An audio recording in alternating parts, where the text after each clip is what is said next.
There we go. Live on a Wednesday night, it's Utah Grizzlies hockey, as it's the first of a 3-game series between the Grizzlies and the Jacksonville Icemen. Hi, everybody. I'm Tyson Whiting. Welcome to Utah Grizzlies hockey, as it's the third game of 5 straight on the road for the Grizzlies and the opener of a 3-game set against the Jacksonville Icemen. These teams met twice last season, February 3rd and 4th, Jacksonville winning both games. You think about the first game of that series, Jacksonville actually defeated Utah. It was the only time last season where the Grizzlies lost when leading after 2 periods. But obviously a lot of changes for both clubs after last season. There's 4 former Grizzlies on the Jacksonville roster, including Luke Martin, who was instrumental last season in the Grizzlies winning the division for the first time in franchise history and going to the Western Conference Finals. Martin was named to the league's all-rookie team last season, as well as Ben Tardif, and he'll be playing for Jacksonville tonight. He's got 12 points in 16 games. We'll also see former Grizzly Hunter Skinner, who played in 26 games back in the 2020-21 season. Full hero Travis Howe is also in the Jacksonville lineup, wearing number 24. And the starting goaltender for Jacksonville tonight is Parker Gahagan, who had a .929 save percentage for the Grizzlies back in the 2020-21 season. Gahagan was named the league's goaltender of the month in May of 2021, and he was a key reason as to why the Grizzlies made the playoffs a couple years ago. So it should be a lot of fun tonight. Watch out for the special teams. Jacksonville's power play at home is 30.8%. The Grizzlies' power play over the last 12 games is also at about 30%, as they are 18 for 59 over the last 12 games on the power play. And also watch out for Johnny Walker. He's got 8 goals in the season, which is tied for the club lead with Zach Sekos, who's currently in the AHL with the Colorado Eagles. And watch out for Andrew Nilsson and Dakota Raby, as both guys have a 5-game point-scoring streak. We're here high top section 114 at Maverick Center, me and Guy Carenza, as we're just hanging out, having a good time. Face off here in a few minutes over at VyStar Veterans Memorial Arena. That's kind of like saying the Credit Union of Texas Event Center. VyStar Veterans Memorial Arena. The temperature outside was about 80 degrees over in Jacksonville, and tomorrow the temperature should be around 80 degrees. So I'm pretty sure the Grizzlies are going to enjoy having an off day in Jacksonville. I'm pretty sure they're not going to spend any time in their hotel rooms. We got Guy Carenza hanging out with us, and Guy, it's a pretty interesting matchup. Both teams are 9-9 this season, and for the Grizzlies, you're talking about a team that you don't face very often, and I think it's going to be interesting to see how tonight's game shapes up. What do you think's your early observation for this one? Yeah, Tyson, it seems like these teams are pretty similar in where they're at in the season right now. They're both at 500. They're both looking to establish an identity, and I think this series is going to be pivotal for each team at this point in the season. So I like to see the Grizzlies come out, play with a lot of speed, a lot of strength, and try and get the first goal if they can. Who's your pick to click tonight? I was thinking of going with Luke Martin, just an old habit from last season. I know it seemed like every time I picked Luke Martin, he didn't really necessarily give me a whole lot of points. And so I was thinking of maybe going with Luke Martin tonight. But my pick to click is going to be Vladislav Mikalchuk, who's a former Jacksonville Iceman. He played with Jacksonville last season. I think it's the Mikalchuk revenge game. He's my pick to click. Who are you going with? Oh, that's a good pick, Tyson. I like the way he's been playing right now. He's got a little lightning in his skates. He's jumping around a bit, but I think I'm going to go with Johnny Walker. I think Johnny's going to have a big game tonight.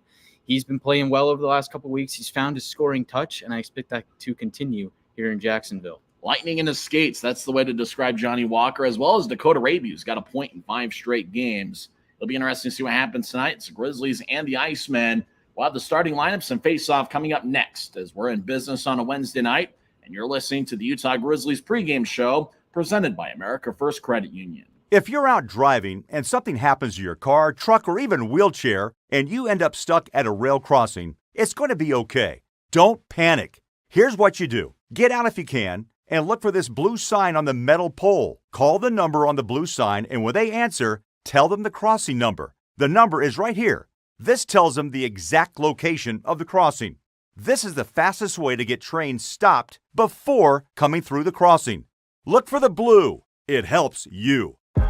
I live for my next goal. Whether it's another pick six or another step forward in life, I wouldn't be who I am without the drive to reach it. And I wouldn't be where I am without my team. Everyone on and off the field who supports me and believes in my dreams as much as I do. Whatever your goals are, surround yourself with people who are going to help you reach toward them. Like my friends at America First. and see where life takes you.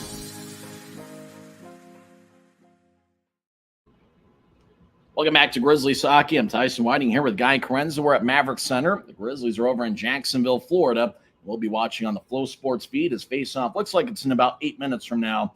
And it should be a fun night of hockey. First of a 3-game series. Don't forget both teams will be off tomorrow. And then they'll meet Friday and Saturday. Face-off all 3 nights tonight, as well as Friday and Saturday, are at 5 o'clock in the Mountain Time Zone. Next home stand for the Grizzlies will be a 2-game set. Saturday, December 17th, is going to be the annual Teddy Bear Toss, as well as Ugly Sweater Night. And then Sunday, December 18th, will conclude the homestand. It's a 2-game set against the Kansas City Mavericks. Let's get to the starting lineups for both teams. First, for the visiting Utah Grizzlies, who are led by second-year head coach Ryan Kanasowicz. His assistant is Jared Pike. They've got a 9-9 record this season. They are 6-4 away from the friendly confines of Maverick Center. Starting in net's going to be Trent Miner. He'll be making his 10th appearance this season. He's got a record of 2-6-0-0. He's just 2-6 this season. He's got 1 shutout, which came on November 27th against the Trois-Rivières Lions. He's got a 3.34 goals against average and .899 save percentage. Starting defensive pairing, the captain, Connor McDonald, who's got 1 goal and 1 assist in 17 games this season. That 1 goal was a game winner in overtime on November 9th against Allen. And Andrew Nilsson, who's got 4 goals and 18 assists this year. He leads the Grizzlies with 22 points. He leads all league defensemen in points and assists. And watch out for him on the power play, as he does lead the league in power play assists with 13 and power play points with 15. If they had an all ECHL vote for for what's happened so far this season, Andrew Nilsson would definitely be first team all league on the defensive line. Starting forwards for the Grizzlies, Neil Robinson, wearing number 27. He's got 2 goals and 2 assists. He's got a point in 3 of his last 4 games. This will be his 9th appearance this season. Tyler Penner has 3 goals and 1 assist in 18 games, and nobody's been as hot as Johnny Walker, who had 3 goals and 1 assist in the 2-game series against the Idaho Steelheads as Utah split the 2-game set last Friday. They lost 5-6, and the most recent game this past Saturday, the Grizzlies got a 4-2 victory. So the starting defensive pairing is Nilsson and McDonald. The starting forwards are Robinson, Penner, and Walker.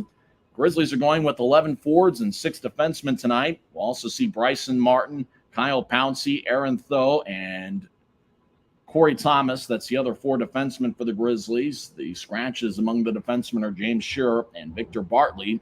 We mentioned Robinson, Penner, and Walker are the starting forwards. We'll also see Dakota Raby out there with his 5-game point scoring streak. Keaton Jamison, who's got 2 goals and 1 assist in 17 games. And Vladislav Mikalchuk, who's my pick to click. Everybody go to the live chat on the Grizzlies YouTube page to make your pick to click as to who's going to be the player of the game for the Grizzlies. Mikalchuk is making his 3rd appearance with the Grizzlies this season. He played for Jacksonville last year. We'll see Christian Simeone in the Grizzlies lineup. He's got 1 goal and 1 assist in 6 games. Cam Strong is back after missing 2 straight. He's got a 1-game goal scoring streak as he scored on November 27th against Trois-Rivières. And Dylan Fitz has 3 goals and 3 assists in 18 games this season. We'll see Joey Colatarchi and Jordan Stone acting as forwards tonight for Utah on the 4th line. To the homestanding Jacksonville Icemen, who also have a record of 9-9 this season. They are led by Nick Luco, their head coach, and their starting goaltender is a familiar name, Parker Gahagan, who was the Grizzlies' top goaltender in the 2020-21 season. He had a .929 save percentage for Utah. He was instrumental in the Grizzlies making the playoffs in that kind of crazy year where about half the league didn't play. Gahagan this season in 9 games has a 4-5 record with a 2.57 goals against average and .913 save percentage. Starting defensive pairing, former Grizzly Hunter Skinner has 1 goal and 4 assists in 8 games. Skinner currently on an NHL entry-level deal with the New York Rangers. He's a former 4th-round pick of the Rangers back 4 years ago. And Jacob Friend, who was just sent down from the AHL. Friend's going to be in there wearing number 2. He is 6 feet. He's 6'2" and 200 pounds. Other starting forwards, Luke Lynch. He's got 4 goals and 2 assists in 17 games. Lynch wearing number 9. Ben Howarchuk, who played for Jacksonville last year and played against the Grizzlies this past February at Maverick Center in a 2-game series. He's got 1 goal in 12 games, and Zach Jordan has 3 goals and 1 assist in 15 games. We'll also see former Grizzly Luke Martin, who's got 3 goals and 9 assists in 16 games. Also watch out for their leading scorer this season, Era Nazarin, who's got 8 goals and 6 assists in 18 games. And we'll also watch out for Christopher Brown, who's their captain, and he's got 3 goals and 11 assists in 18 games. The big name for Jacksonville in terms of production last week is Derek Lodermeyer. He's the reigning league player of the week. In 3 games last week, he had 4 goals and 2 assists. On the season, he's got 7 goals and 5 assists in 18 games. We'll face off shortly over at VyStar Veterans Memorial Arena. Jacksonville this season averages 33 shots per game, and they've allowed just 26.5. The Grizzlies, on the other hand, they've taken 29 shots per game, and they've allowed just about 34 shots per contest. And we're here with Guy Carenza. And Guy, I think about last weekend, the Grizzlies split the 2-game series with Idaho, but Idaho outshot Utah 96-45. What do the Grizzlies need to do here to limit the shot count for Jacksonville this week? Well, Tyson, the simplest thing is to shut down Lodermeyer and the Jacksonville Icemen's top players. But I also think on top of that, the Grizzlies need to get some shots of their own. They've been lacking in that department a little bit, and Jacksonville's a team that doesn't allow very many shots. They're like first in the league in that department, allowing only about 26 shots per game. So if the Grizzlies are going to have success tonight, they're going to have to get the puck on net, but they're also going to have to stop the Icemen. Grizzlies offense has been pretty good as of late. They have scored 21 goals in their last 5 games. In fact, they have 4 or more goals in each of their last 5 contests. So the offense has certainly been there. Johnny Walker has been a big part of that. I think of the special teams. When we mentioned Jacksonville, their power play is at about 30% at home. Grizzlies over the last 12 games, their power play is at about 30%. And special teams played a big factor in the Idaho series last weekend. And, Guy, I think it's going to play a big factor once again here in Jacksonville. Yeah, Tyson, I couldn't agree more with that sentiment. I think that this game is going to come down to, can the Grizzlies continue to produce on the power play? We didn't see them get very many opportunities 5-on-5 in Idaho, but they were able to capitalize on the power play, and that's what helped them to victory. So I expect that to be the same here in Jacksonville. They're going to need to find a way to keep the hot streak on the power play. It's the Grizzlies and the Icemen meeting for the first of a 3-game set. Grizzlies have been successful on the road this season with a record of 6-4. When we come back in 1 minute, we'll have face-off over at VyStar Veterans Memorial Arena, as it's the Grizzlies and the Icemen. This has been the pregame show presented by America First Credit Union on the Grizzlies Hockey Network. If you're out driving and something happens to your car, truck, or even wheelchair, and you end up stuck at a rail crossing, it's going to be okay. Don't panic. Here's what you do. Get out if you can and look for this blue sign on the metal pole. Call the number on the blue sign, and when they answer, tell them the crossing number. The number is right here. This tells them the exact location of the crossing. This is the fastest way to get trains stopped before coming through the crossing. Look for the blue. It helps you. I live for my next goal. Whether it's another pick six or another step forward in life, I wouldn't be who I am without the drive to reach it. And I wouldn't be where I am without my team. Everyone on and off the field who supports me and believes in my dreams as much as I do. Whatever your goals are, surround yourself with people who are going to help you reach toward them. Like my friends at America First, and see where life takes you. Welcome back to Utah Grizzlies Hockey here on YouTube. I'm Tyson Whiting with Guy Carenza. We'll be joined by our Flow Sports audience here shortly, as the Grizzlies are in the 3rd game of a 5-game road trip, and they're taking on the Jacksonville Icemen. Both teams made the playoffs last season. Jacksonville was one of the better teams in the South Division. The Grizzlies won the Mountain Division for the first time in club history, and a big part of that was the defensive pairing of Charles Edward Nastu and Luke Martin. Nastu is currently playing in Finland. Luke Martin is now a member of the Jacksonville Icemen. He's on an AHL deal with the Hartford Wolfpack. Fun fact, Brandon Cutler was waived by Belleville and was probably going to end up with the Grizzlies, but he signed with the Hartford Wolfpack, and he's playing for Hartford now. This will be an interesting night of hockey as the Grizzlies and the Icemen. We'll see how things start out. First period is there going to be a feeling out process. What kind of style does Jacksonville play this season? Last year, they were a team that possessed the puck quite a bit. Puck possession was a big part of their game, and they've got good goaltending year in and year out. And we'll be joined by our Flow Sports audience here in 2 seconds. It's a great night for hockey with 2 big standings points on the line tonight as the Grizzlies take on the Jacksonville Icemen for the first time since February 4th of 2022. I'm Tyson Whiting hanging out here with Guy Carenza. Face off over at VyStar Veterans Memorial Coliseum is shortly. Jacksonville is 5-3 at home this season. The Grizzlies on the road are 6-4. Starting lineup for the Grizzlies, forwards are going to be Neil Robinson, Tyler Penner, and Johnny Walker. Starting defensive pairing is Andrew Nilsson and Connor McDonald. Got a good goaltending matchup tonight. Trent Miner got his shutout on November 27th against Trois Rivières. His last outing was like this past Friday against Idaho on December 2nd, where he stopped 45 of 50. In net for Jacksonville is Parker Gahagan, the former Grizzly, who's got a record of 4-5 with a .913 save percentage. Referee tonight is John Lindner. The linesmen are Davids Rosaitis and Tannen Wozniak. As the draw going to be at center ice, Tyler Penner will take the face-off for Utah. Grizzlies wearing a black jersey with white numbers, white on the elbow, and professional green trim. Jacksonville wearing a white jersey. They're going to wear a specialty jersey on Friday. Black numbers, black lettering. Luke Lynch takes the draw for Jacksonville. They win it. As the Icemen skate from left to right as we see it on Flow Sports. They wrap it around the boards as it goes towards the far side. Trent Miner in net for Utah as it's on the near side. Neil Robinson gets it. He'll feed it across to Johnny Walker, who's wearing number 7. Walker back to the captain McDonald, over to Nielsen, and he'll dish it out to center ice as it bounces off the boards near the Grizzlies bench.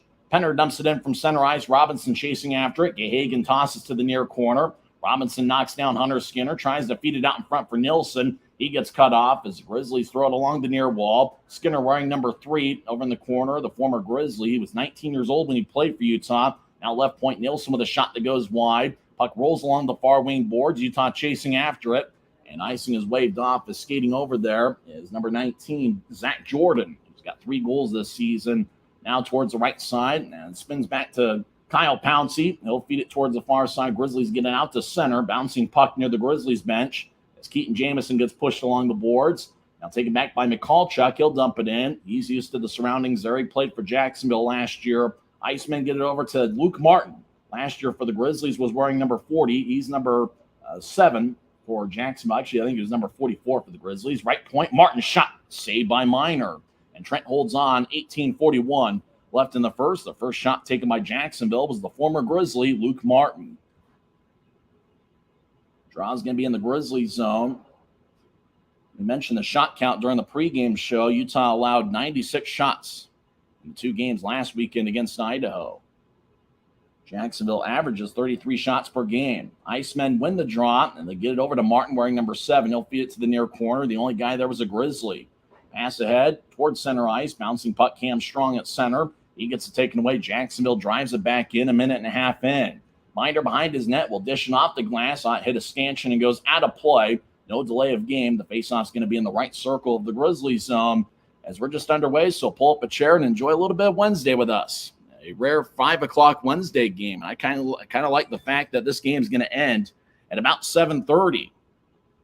As it looks like we're having a lot of fun here. We're getting used to the cadence of the broadcast in Jacksonville.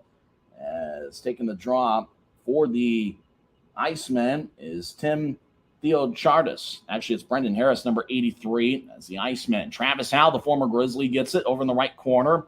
He tried to spin it along, gets taken away by Penner. Now the Icemen throw it back up top to the right point. Lefty shot saved by Miner. Rebound shot goes wide.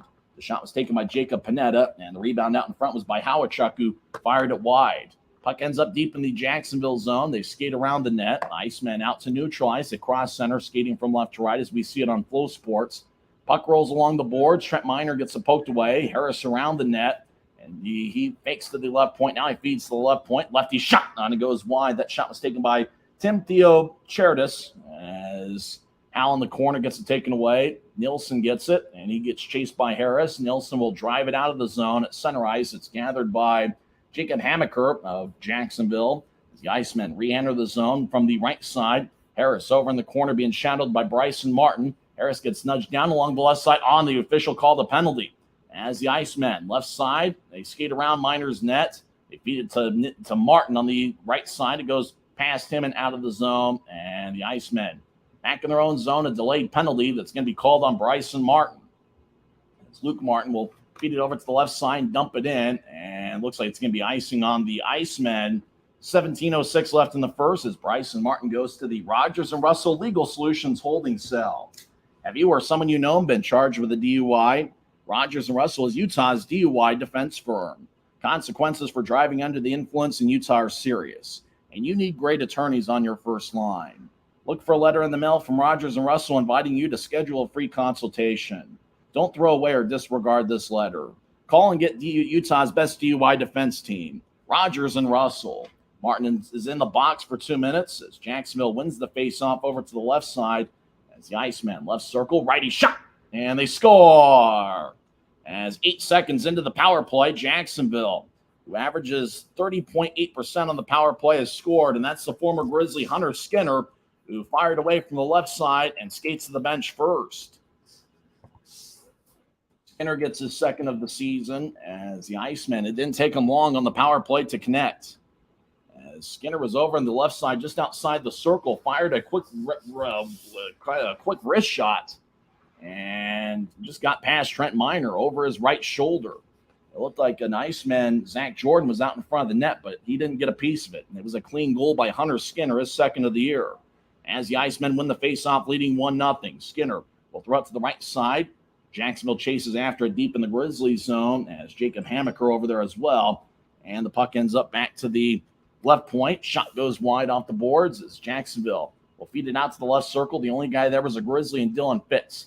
Fitz will skate out to neutral ice. He'll dump it from blue line to blue line as it bounces deep in the Icemen zone. Cam Strong in the corner will feed it back up top as Utah got hit up high by Travis Howe, and that was Nielsen that got hit by Howe. And I don't know that a call's being made as the puck rolls along the far wing boards. Travis Howe talking with Andrew Nielsen, but neither guy's going to drop the gloves as the Grizzlies dump it back in the offensive zone. Taking it for Jacksonville is Brandon Fortunato, number 74, as he's back in his own zone as the Iceman will feed it over to the left side or to the right side. Luke Martin will skate up ice. The Michigan man, second-year pro, will dump it in as it rolls back around towards the far side. Grizzlies clear it back out the center. Martin chases after it. And I'm trying to figure out if he was number 40 or number 44 for us last year. I think he was number 44 as puck ends up back with Utah as Bryson Martin will throw it towards the Jacksonville line. Grizzlies chase after it. No icing. Back deep in the Icemen zone as Penner over to the left corner, trying to get it to Walker. Now Walker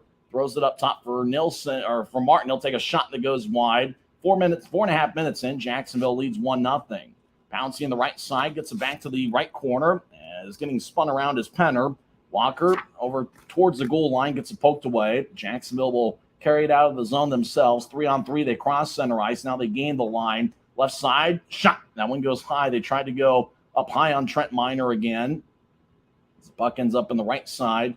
It's Jacksonville battling in the corner. Utah will throw it across and carrying it out of the zone is Bryson Martin. He crosses center and dumps it in. Martin, the former third-round pick of the Buffalo Sabres. Jacksonville will feed it along the near side. It's cut off at the point by Corey Thomas. He tried to feather it across, and the pass goes wide.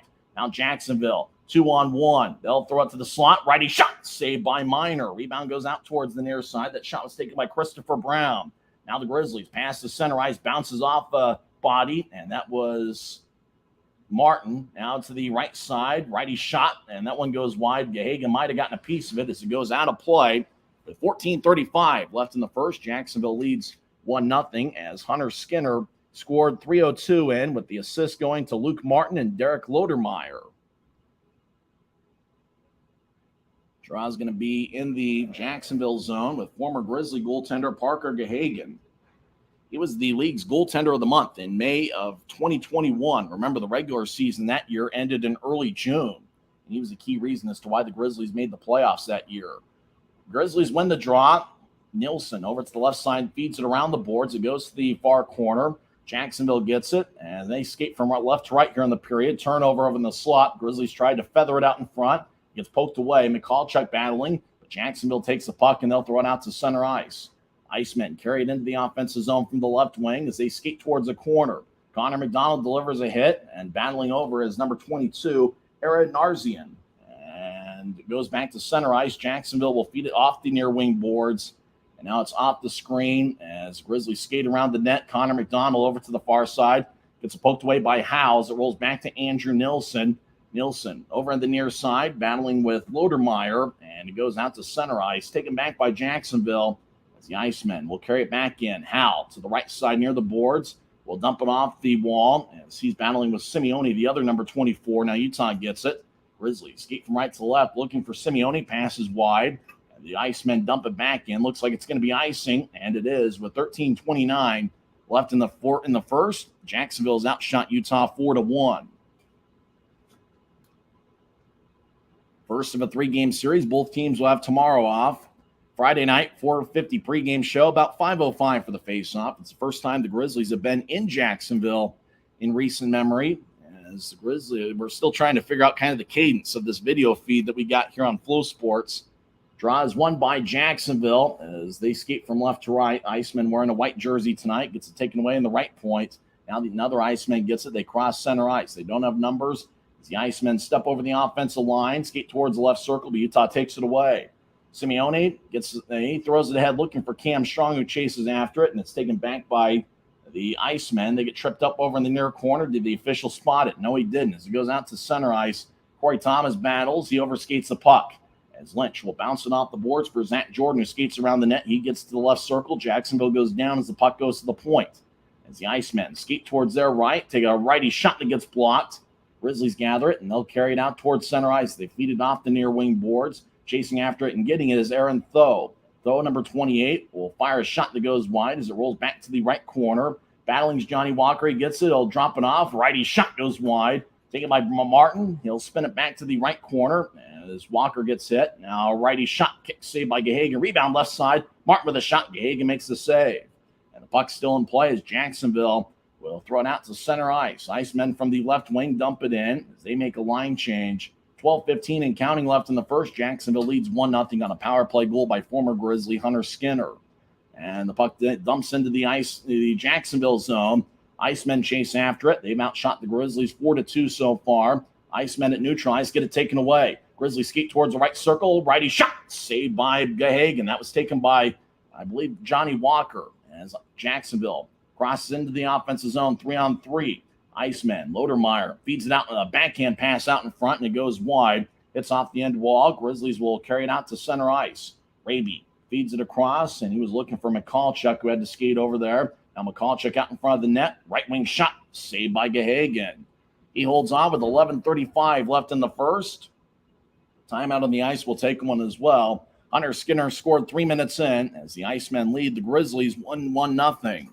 This is Utah Grizzlies hockey, presented by Mountain Land Supply Company. If you're out driving and something happens to your car, truck, or even wheelchair, and you end up stuck at a rail crossing, it's going to be okay. Don't panic. Here's what you do. Get out if you can and look for this blue sign on the metal pole. Call the number on the blue sign, and when they answer, tell them the crossing number. The number is right here.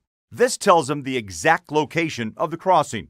This is the fastest way to get trains stopped before coming through the crossing.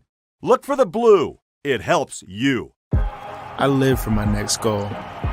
Whether it's another pick six or another step forward in life, I wouldn't be who I am without the drive to reach it. And I wouldn't be where I am without my team. Everyone on and off the field who supports me and believes in my dreams as much as I do. Whatever your goals are, surround yourself with people who are going to help you reach toward them. Like my friends at America First, and see where life takes you. Welcome back to Grizzlies hockey. 11:35 left in the first period. Hunter Skinner scored 8 seconds into Jacksonville's first power play of the game, his second of the year. Luke Martin and Derek Lodermeyer with the assists. As Grizzlies up to 6 shots, Jacksonville's taken 4. As the draw in the Jacksonville zone is won by the Icemen. As Travis Howe will get it out towards center ice. Now Victor Hadfield will feed it ahead. Jacksonville skates down the middle, gets it poked away. Grizzlies cross center ice. Utah dumps it in. Chasing after it is McCallchuck. He gets it, and he gets blasted along the end wall. Jamison skates over there as the puck ends up in the right point. And McDonald has it glance off his stick and go out of the zone. As Nilsson will dish it ahead. And the puck is off the screen again. Jacksonville dumps it into the Grizzly zone, taken by Nilsson. He'll backpedal towards his goal line. Feed a pass to center ice. It's picked off by Luke Martin, and he'll throw it towards the Grizzlies bench. Hal over there, but the Grizzlies poke it back into the Icemen territory as Brendan Harris will feed it to the left side. Jacksonville chasing after it. So is Connor McDonald. He delivers a shot of a Jacksonville player just to the right of Trent Miner, where it's taken back by Utah. Grizzlies get it to Fitz. He'll throw it back to Nilsson. Now to McDonald in the far corner. Still tosses it ahead to Fitz as Dylan will cross center ice. Grizzlies enter 3-on-3. Fitz, trying to feather it out in front of Michalchuk. He couldn't reach it. The puck ends up in the right corner. Michalchuk around the net. He gets hit. Keeps his feet as he got hit by Hunter Skinner. And Skinner delivers another hit on Michalchuk, and the Icemen get it out to neutral ice, and they dump it in. And they dumped it in from their own territories. Icing is called with 10:10 left in the first period. So the Grizzlies have taken quite a few shots over the last 3 or 4 minutes as they now lead the shot count 6-4. It's the first of a 3-game set. Grizzlies have been pretty good offensively as of late. They've got 4 goals in each of their last 5 games. They've got 21 goals in their last 5 games. Draw's going to be in the right circle of the Jacksonville zone, and it's taken by the Icemen. Luke Martin over in the far corner as the Icemen skate from left to right as we see it on Flow Sports. Your mind's eye, see it on YouTube. Icemen dump it into the Grizzlies zone over to the near corner. Grizzlies get hit. Skating over there is Luke Lynch. He'll fire it across. He was looking for Zach Jordan, but the pass didn't connect as it goes out to the left point. Walker gets it. He feeds it to center ice where it's taken back by the Icemen.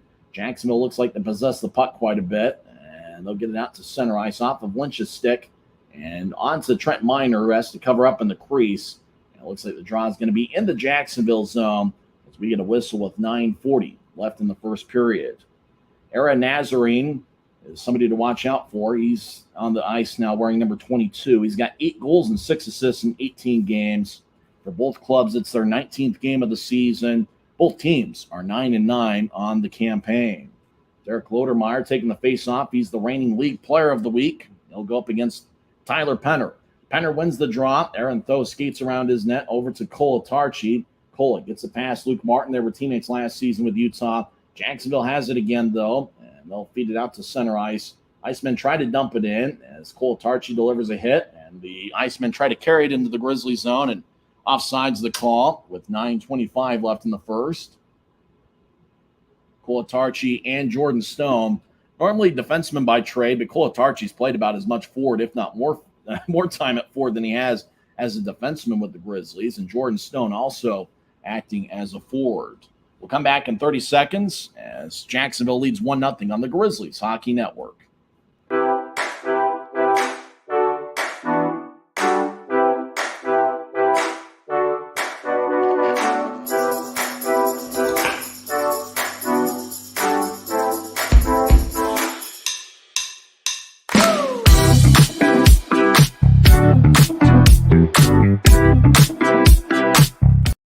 Jacksonville leads Utah 1-0 as we got a little bit more than 9:25 left to go in the first period. Grizzlies have taken 6 shots. Jacksonville has taken 4. A lot of action in the league so far.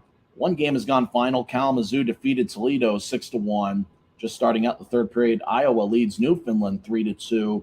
7 minutes to go in the first period. Allen and Reading are tied at 2. 12 minutes left in the first. 12 Riviera is leading Worcester 1-0. 8 minutes to go in the first. No score between Florida and Greenville, and no score halfway through the first period between Adirondack and Norfolk. Draw at center ice. Jacksonville wins it and dumps it in. Trent Miner behind his net, trying to get it to the near side. It's taken back by the Icemen as they skate along the near wing boards in the offensive zone. Battle in the corner. Utah gets it as the Grizz will chip it across. Utah gets it to Simeone in Jacksonville territory. Bounced off his stick and goes back to the Icemen as Martin will feed it to the far side. Luke, that is, for Jacksonville. Bryson of the Grizzlies, no relation.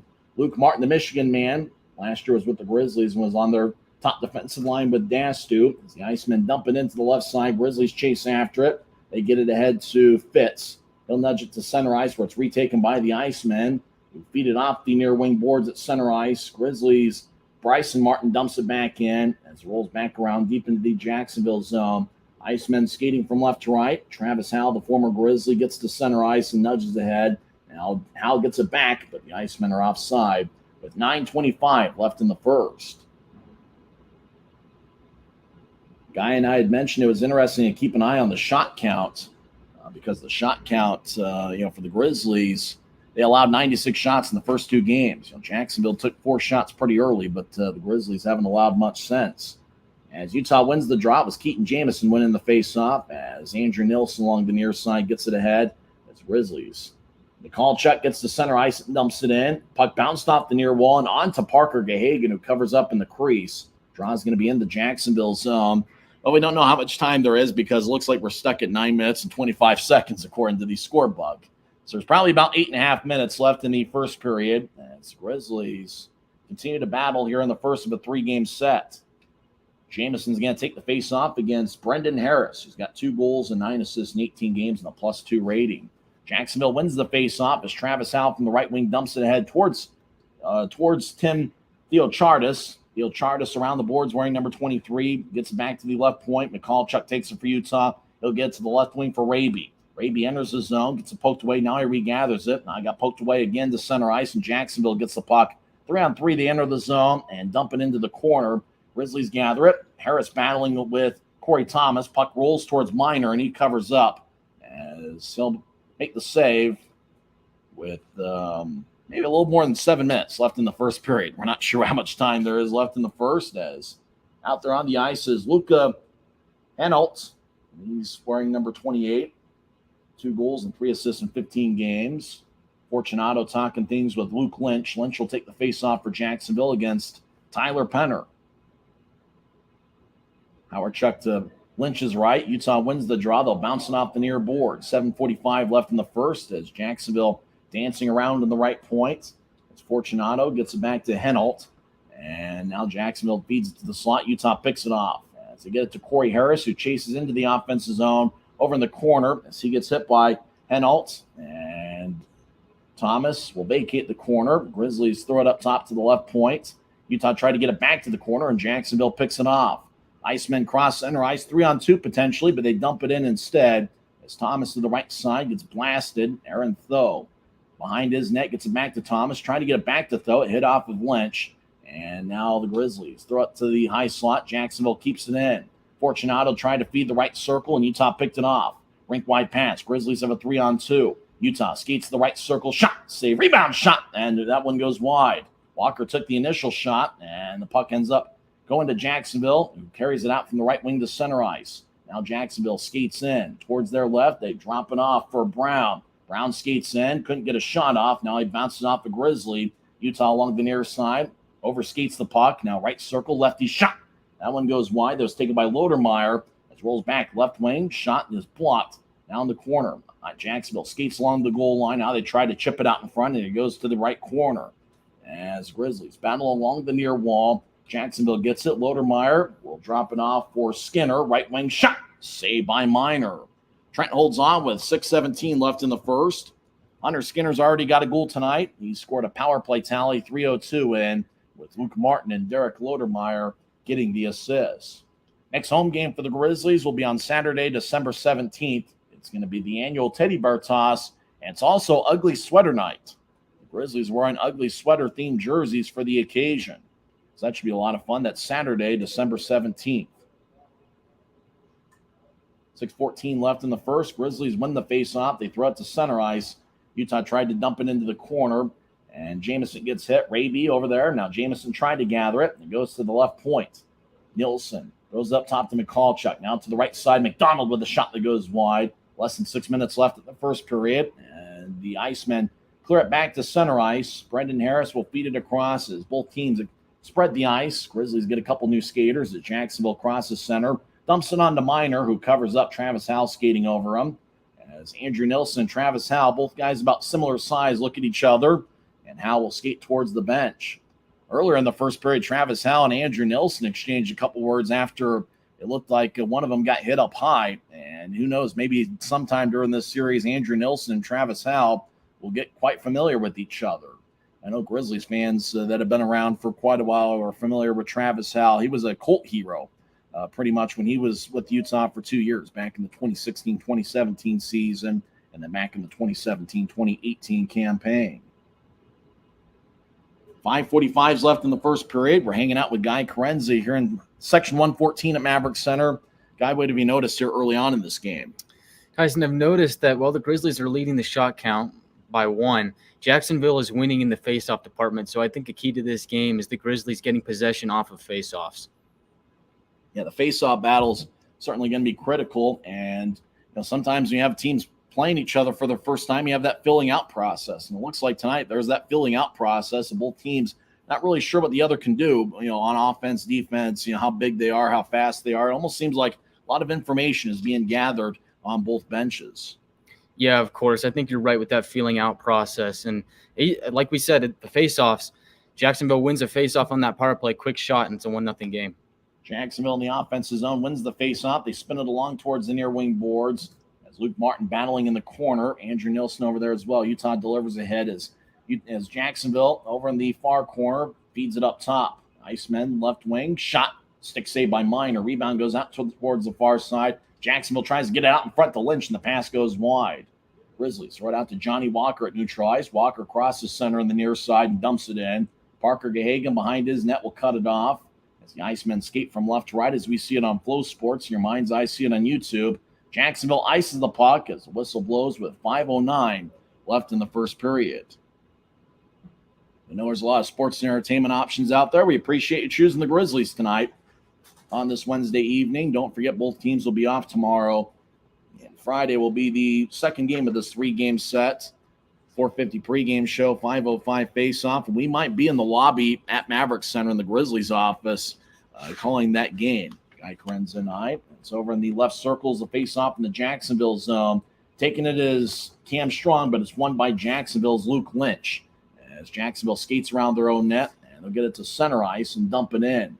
Grizz did a good job getting back defensively as Corey Thomas chasing after it in the near corner. Grizzlies will nudge it ahead to start the attack. Grizz enter the zone. Cam Strong skates towards the left corner, wraps it around the boards. It hits a stanchion, and Jacksonville will clear it past Corey Thomas into the Grizzlies zone. Thomas chasing after it. He gets it in the right circle, and he rolled it intentionally towards Minor. Trent covers up with 4:41 left in the first, and good thing Trent was alert on that, or else Corey Thomas could have scored an own goal there. As the draw is going to be in the Grizzlies zone. 4:41 left in the first, and as we mentioned, that filling out process continues as we've seen very few shots here in the first period. Looks like Jacksonville is a team that likes to play with speed, and they're a team based on, statistically out shooting their opponent by 6.5 shots per game. They like to control the puck as much as possible.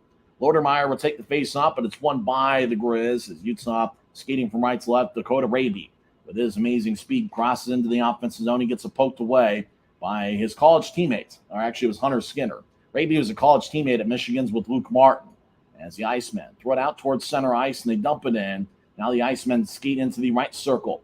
And the backhand centering pass shot. That one goes wide. Grizzlies get it over to the right side. We get a penalty, though, as Grizzlies were skating in, or Jacksonville skating in on kind of a 2-on-2 from the right side. Centering pass connected. The shot went wide.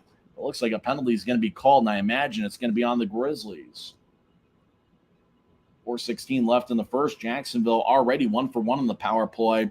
They scored 8 seconds into their first power play as to the Rogers and Russell Legal Solutions holding cell is Keaton Jamison. As Jacksonville's on the power play, they came into play 24.6%, but at home are about 31% on the season. Icemen win the face-off. They lead 1-0 as Jacksonville to the right side as Christopher Brown feeds it to the left side. Hunter Skinner with a shot, and that one goes wide. Cam Strong chases towards the far boards, and he clears it out. Gahagan skates towards the far corner to cut it off as Jacksonville gets blasted. Grizzlies over to the left side. They've not scored a shorthanded goal yet this season. They led the league last season with 20. Puck behind Jacksonville's net as Skinner gathers it, and he'll skate up ice down the middle. Skinner now at neutral ice. He veers off to the right as he crosses center. Now he drops it off as the Icemen left wing chip it in as it rolls around towards the near wall, and Utah Dylan Fitz has a bounce off him. Dakota Raby will carry it out towards center ice, and he gets towards his college teammate Luke Martin and dumps it into the Jacksonville zone.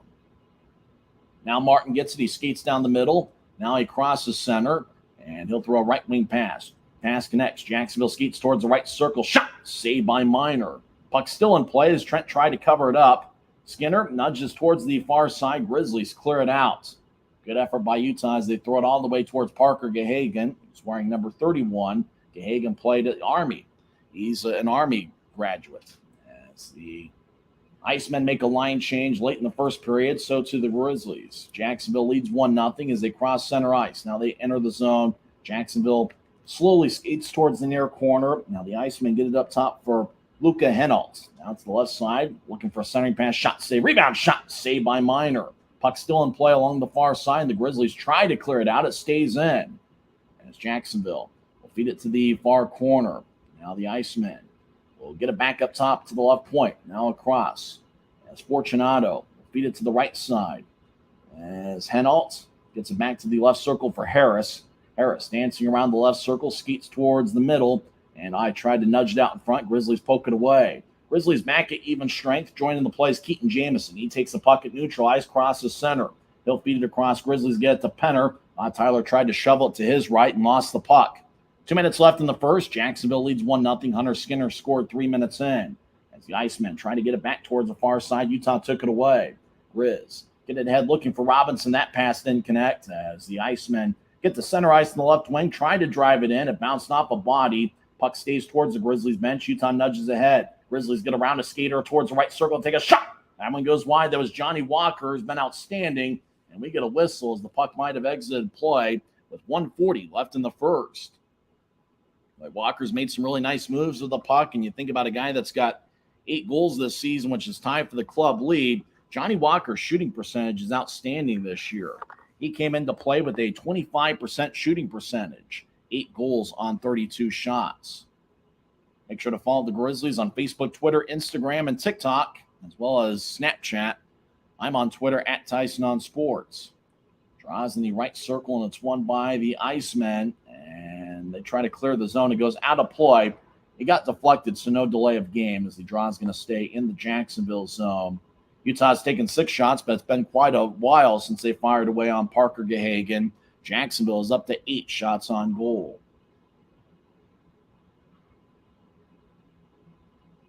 Draws in the right circle. Keaton Jamison will take it for Utah. Jamison this season has 2 goals and 1 assist in 17 games.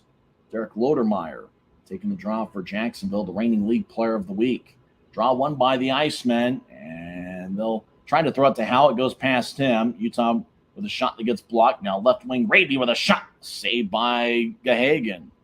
He holds on out in front of the net trying to get positioning on Gahagan was Michalchuk, the former Iceman. He played with Jacksonville last season. Earlier this year, played in 12 games with that Adirondack. He was released by the Thunder, and the Grizzlies picked him up. Draws give me the left circle. Jamison will take it against Lodermeyer again. Draw won by Utah. Raby with a shot that goes wide. It went over the head of Gahagan. Michalchuk around the net to the right side. He'll shovel it up top. McDonald now to Nielsen. Andrew bouncing off the boards. And it goes past Raby out in front. And it gets kicked by Luke Martin back towards the far side. Now the Icemen will get it out to center ice. Puck bounces off the near wing boards back to Utah as it's in the Grizzly zone. Utah skates from right to left. Grizz throw a left wing pass looking for Michalchuk. He gets it. Left circle, backhand shot, and it hits the side of the net. Michalchuk skates towards the far corner. He gets it up top for Thomas. Now back towards Michalchuk, and he couldn't handle it. Icemen, 2-on-2. They look to center, and it glanced off a stick as the pass went wide. Over in the right corner, 40 seconds left in the first. Jacksonville will skate towards the right point. Now they feed it off the far wing boards to Fortunato. Brandon's his first name. As the Icemen skate towards the corner, Jacksonville gets it back up top to Fortunato. Less than half a minute left in the first. Icemen roll it back around the boards. As they get hit, does Christopher Brown. He's the Icemen captain. Now the Grizzlies nudge it ahead to neutralize. Cam Strong crosses center. He gets hit by Jacob Hammaker as the Icemen bounce it off a Grizzly. It goes towards the right corner. And trying to skate around the net is Hammaker. And now to the left side. 5 seconds left in the period. He skates towards the middle as he collides with a Grizzly skater. No penalty either way. And time runs out on the Icemen and the Grizzlies here in the first period as Jacksonville outshot Utah 8-7. The only goal scored in the first period was by former Grizzly Hunter Skinner, who's currently on the second season of a 3-year NHL entry-level deal with the New York Rangers. The assist went to Luke Martin and Derek Lodermeyer. Well, we'll come back and recap the first period and talk with Guy Krenzen and get his thoughts on what he saw in the first 20 minutes. And we'll go over some scores from around the world of sports. After one, it's Jacksonville 1 and Utah 0. Siegfried and Jensen intermission reports coming up next on the Grizzlies Hockey Network. When you pay with the Nitro card at Maverick, you always save 10 cents or more on fuel every gallon, every day. And you could save a whole lot more thanks to Nitro Best Price. Pick up a Nitro card and upgrade your Adventure Club account today.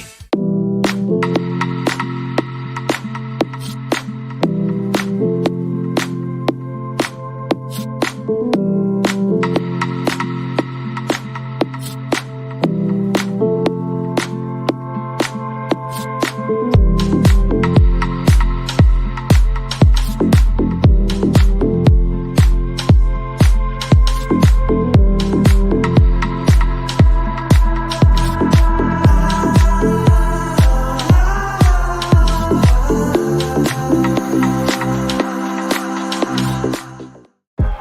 live for my next goal. Whether it's another pick six or another step forward in life, I wouldn't be who I am without the drive to reach it. And I wouldn't be where I am without my team. Everyone on and off the field who supports me and believes in my dreams as much as I do. Whatever your goals are, surround yourself with people who are going to help you reach toward them. Like my friends at America First, and see where life takes you. Maverick's new bean-to-cup machines always deliver a freshly ground cup of coffee on demand, so you can enjoy any of our premium roasts at their best, day or night, hot or iced. Enjoy a fresh cup today. If you're out driving and something happens to your car, truck, or even wheelchair, and you end up stuck at a rail crossing, it's going to be okay. Don't panic. Here's what you do. Get out if you can, and look for this blue sign on the metal pole. Call the number on the blue sign, and when they answer, tell them the crossing number. The number is right here. This tells them the exact location of the crossing. This is the fastest way to get trains stopped before coming through the crossing. Look for the blue. It helps you. Welcome back to Utah Grizzlies hockey. I'm Tyson Whiting here with Guy Carenza. First intermission over at VyStar Veterans Memorial Arena. Jacksonville leads 1-0. The only goal was scored 8 seconds into a power play. Bryson Martin got a cross-checking minor, 2:54 in, and 8 seconds into the power play, former Grizzly Hunter Skinner scored his second of the year. Luke Martin and Derek Lodermeyer with the assist. And I was trying to figure out, was Martin, because he was with the Grizzlies last season. I remember Andrew Nilsson, now he's number 44, but I think 44 last season might have been Luke Martin. Martin was either 40 or he was 44. Either way, he scored a lot of goals in that jersey. I think Nilsson was 40 last season and Martin was 44. I think you're right. How could you forget? Because it was 44 and 45 for Utah. It was, for my money, the best defensive pairing in the league. Martin now has 10 assists this season to go along with 3 goals. He's got 13 points, and this is his 17th game of the season. And for Derek Lodermeyer getting an assist, that's certainly big for him, as he's the reigning league player of the week. So if you're talking about the bread and butter for the Icemen, you're probably talking about the defensive pairing. I mean, they're not in the same line tonight, but Skinner, Martin, and then, from the forward spot, seems like Lodermeyer has been about as hot as anybody in the league. So it was a power play goal for Jacksonville. We've talked lately about the Grizzlies and their strong power play, but Jacksonville's got a pretty strong power play of their own. They also had a power play when Keaton Jamison got a hooking minor, 15:44 in, and the Grizzlies did a good job on the penalty kill. Not a lot of shots either way. Grizzlies had 7 shots. Jacksonville had 8. For Utah, Bryson Martin and Dakota Raby had 2 shots, and then 1 each for Johnny Walker, Tyler Penner, and Kyle Pouncey. For Jacksonville, Hunter Skinner had 3 shots, and then 5 other Icemen had 1 shot on goal. I can't recall too many players that Skinner played with 2 years ago that are currently on the Grizzlies roster, as well as Gahagan, who was also on that team. I do recall Jared Pike, the current Grizzlies assistant coach. He was on that 2020-21 team, which featured over 50 players. There was over 50 players that dressed for the Grizzlies that season, and Skinner and Parker Gahagan, the Jacksonville goaltender, were 2 of them. Gahagan stopped all 7 shots he saw in the first period. Trent Miner stopped 7 of 8. And every now and then you get a first game of a series, first game of a season series. These teams will meet 3 times this season, all of them this weekend in Jacksonville. And, Guy, every now and then you get a first period where it's just a feeling out process. If you're just trying to assess the strengths and weaknesses of the opposition. And because of that, I think we got a pretty nondescript first period. Yeah, Tyson, I think you're right. And that feeling out process is a perfect description of what happened here. This could easily be a 0-0 hockey game, but the Jacksonville Icemen, they win a face-off, quick wrist shot, and they scored the only goal of the game up to this point.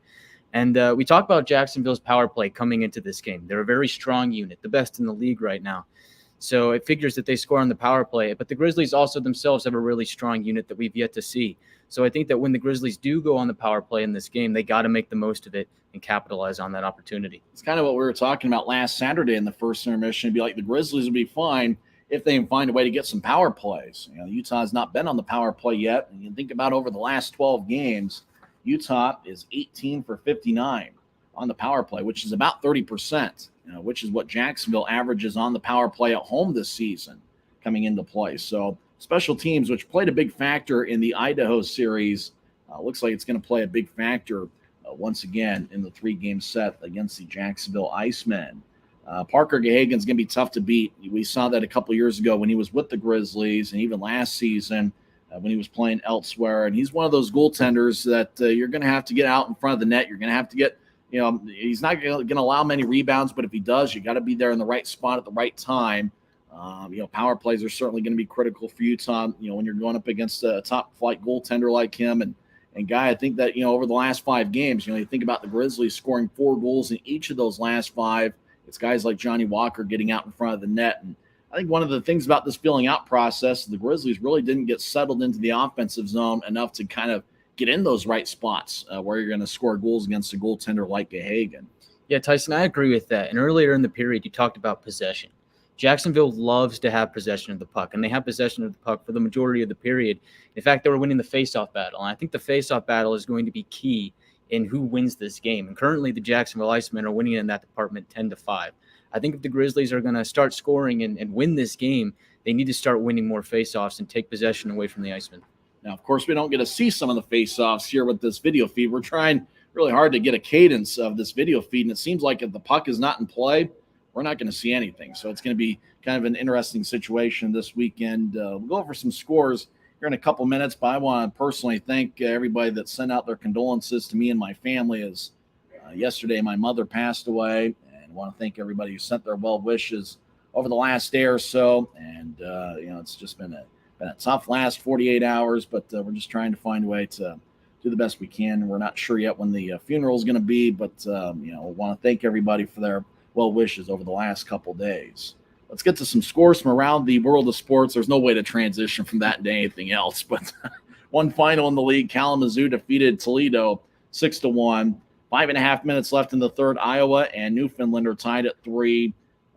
Interesting battle in Reading, Pennsylvania, as Allen goes to the Eastern time zone and they take on Reading. Looks like Hank Crone and Jack Combs have the goals for Allen. Former Grizzly Charlie Gerard has found the back of the net in fact, Gerard has a goal and an assist for Reading.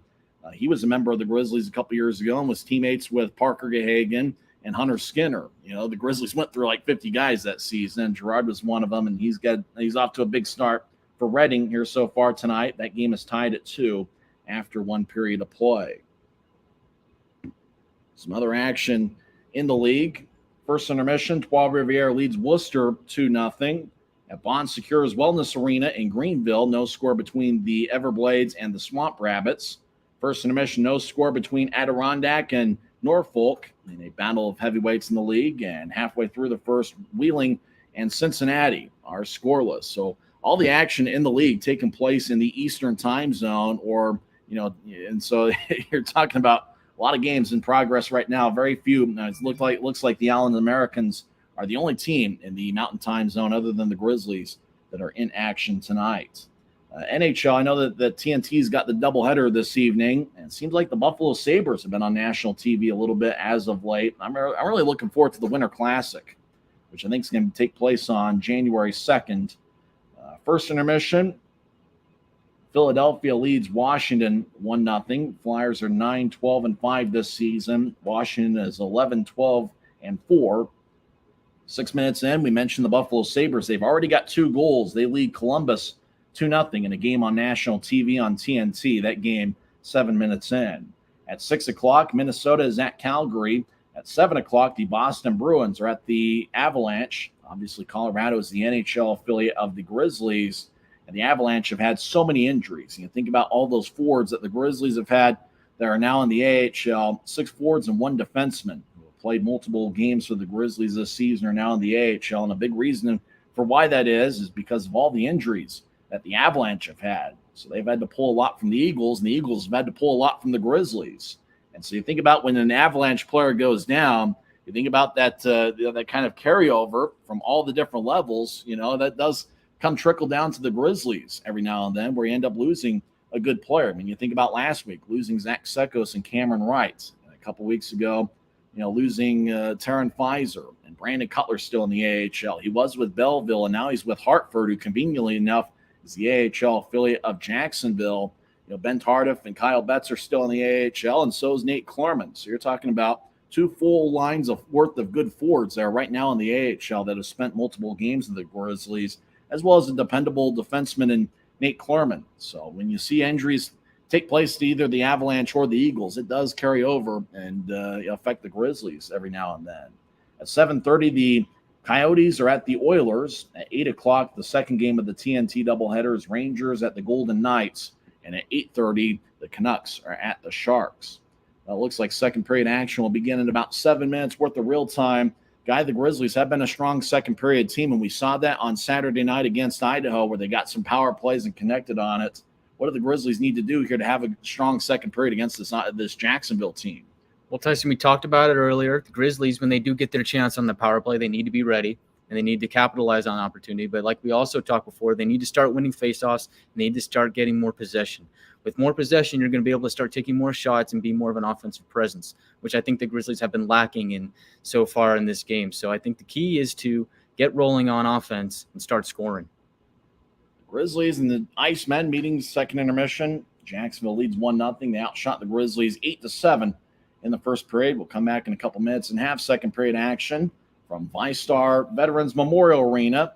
You've been listening to the Siegfried and Jensen Intermission Report on the Grizzlies Hockey Network. When you pay with the Nitro card at Maverick, you always save 10 cents or more on fuel every gallon, every day. And you could save a whole lot more thanks to Nitro Best Price. Pick up a Nitro card and upgrade your Adventure Club account today.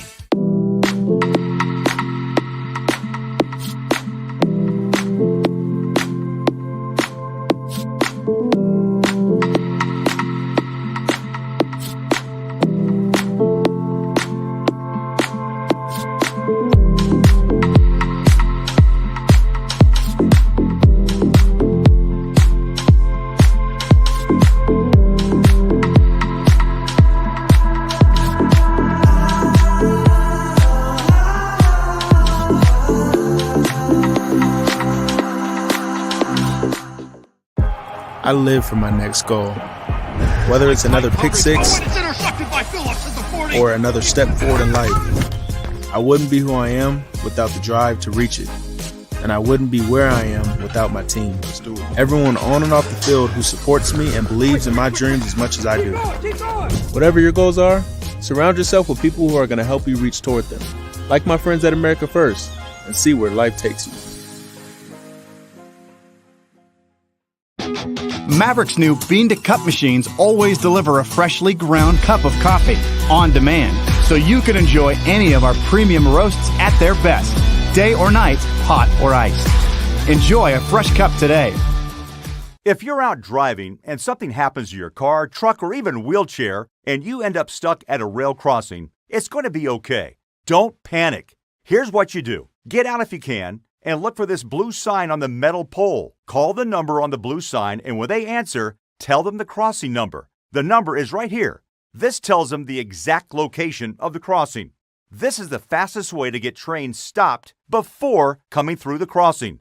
Look for the blue. It helps you. Welcome back to Grizzlies hockey. Second period action will begin shortly. It's the first of a three-game series between the Grizzlies and the Icemen. These teams will meet on Friday night and Saturday as well. Pre-game show both nights will be at 4:50 in the Mountain Time Zone. Face-off about 5:05. And then the Grizzlies return home to Maverick Center for a two-game set against the Kansas City Mavericks. Remember, the Grizzlies won 2 out of 3 games in Kansas City in early November, and that should be an interesting series. It's the Teddy Bear Toss, and it's also Ugly Sweater Night. So bring your ugly sweater and also bring some stuffed animals to throw on the ice after Utah's first goal. And pick out a target on the ice, whether it's the Bud Light the Bud Light can that's near each blue line. Maybe it's the center ice logo. Maybe it's the goal line. Pick a target and see how close you can get it. Test your arm strength out as it's the Teddy Bear Toss. And, hey, bring multiple teddy bears to throw on the ice because, after all, we saw last Saturday Jacksonville had their Teddy Bear Toss against the Grizzlies, and they put together a pretty good showing. They had a couple thousand teddy bears Can the Grizzlies fans match that? I think it'll be interesting to see what happens on the Teddy Bear Toss on Saturday, December 17th. That's the Grizzlies' next home game. Don't forget the Grizzlies also host Kansas City on December 18th, which will be Sunday afternoon at 3:10. The following week, the Grizzlies will have a 2-game series over in Boise against the Steelheads, and then the Grizzlies and Steelheads will meet for the final 3 games of the 2022 calendar year. 2022 can't end soon enough from my perspective, but I think it's going to be interesting to see what the Grizzlies do over the next few weeks, because you're talking about 3 games against Jacksonville, who's got the same record as Utah, 2 games against Kansas City, and then 5 straight against the Idaho Steelheads. So it'll be interesting to see, what happens. That series against Idaho, the final 3 games of the 2022 calendar year, it's going to be Wednesday, December 28th at 7:10, Friday, December 30th at 7:10. The Saturday game, I believe, is going to be a 5 o'clock start. So note the calendar. So mark it on the calendar. December 31st, it's going to be a 5 o'clock start on that Saturday night between the Grizzlies and the Steelheads. Guy, you've been looking at the message board over on Flow Sports. Got anything to add? It looks like Nadine has 100+ bears to toss. I'm excited about that. Oh, my goodness. Yeah, we got to do better than Idaho in that department. So bring all the bears you can. Bring all the stuffed animals you can. I want to see it rocking. Now, is she going to distribute it to other people? Because it's going to be tough to get 100 on the ice personally without, it's going to take some time to throw them out there. Of course. I think it's going to be interesting to see what the Teddy Bear Toss brings. I'm also interested in seeing what the rest of the series is going to bring. We've been talking far too much about the former Grizzlies, but, Derek Lodermeyer was the reigning league player of the week. And I think for the Grizzlies, you talked about being hot offensively. What can they do here in the second period? And as Guy and I talked about in the first intermission last Saturday, it might just come down to the Grizzlies maybe needing some power plays. Once they get on the power play once or twice and they can find a rhythm offensively, it almost feels like they just need to find a way to get a couple power plays here in the second period and see what they can do with them. Yeah, Tyson, that's the key right now. But I also think the other key on the other side of that is they got to stay out of the penalty box. They've gone 1 for 2 on the penalty kill in the first period. Easiest way to stay off, not have the Jacksonville Icemen score on the power play, is to stay out of the penalty box. So I'd like to see the Grizzlies be a little more disciplined in this period. Second period action will begin shortly. Jacksonville outshot Utah 8-7 in the first period. Looks like the Grizzlies are going to be skating from left to right as we see it from Flow Sports. Your mind's eye see it on YouTube. Jacksonville in a white jersey and black numbers and black lettering will be skating from right to left. Johnny Walker's on the right wing. Tyler Penner will take the face-off. Neil Robinson's on the left. The defensive pairing of Andrew Nilsson and Connor McDonald. Watch out for Nilsson, who leads all league defensemen in assists and points. He's got 22 points and 18 assists on the season. Draw one by Penner and the Grizzlies. Nilsson gets over to McDonald. He'll dish it out to center ice.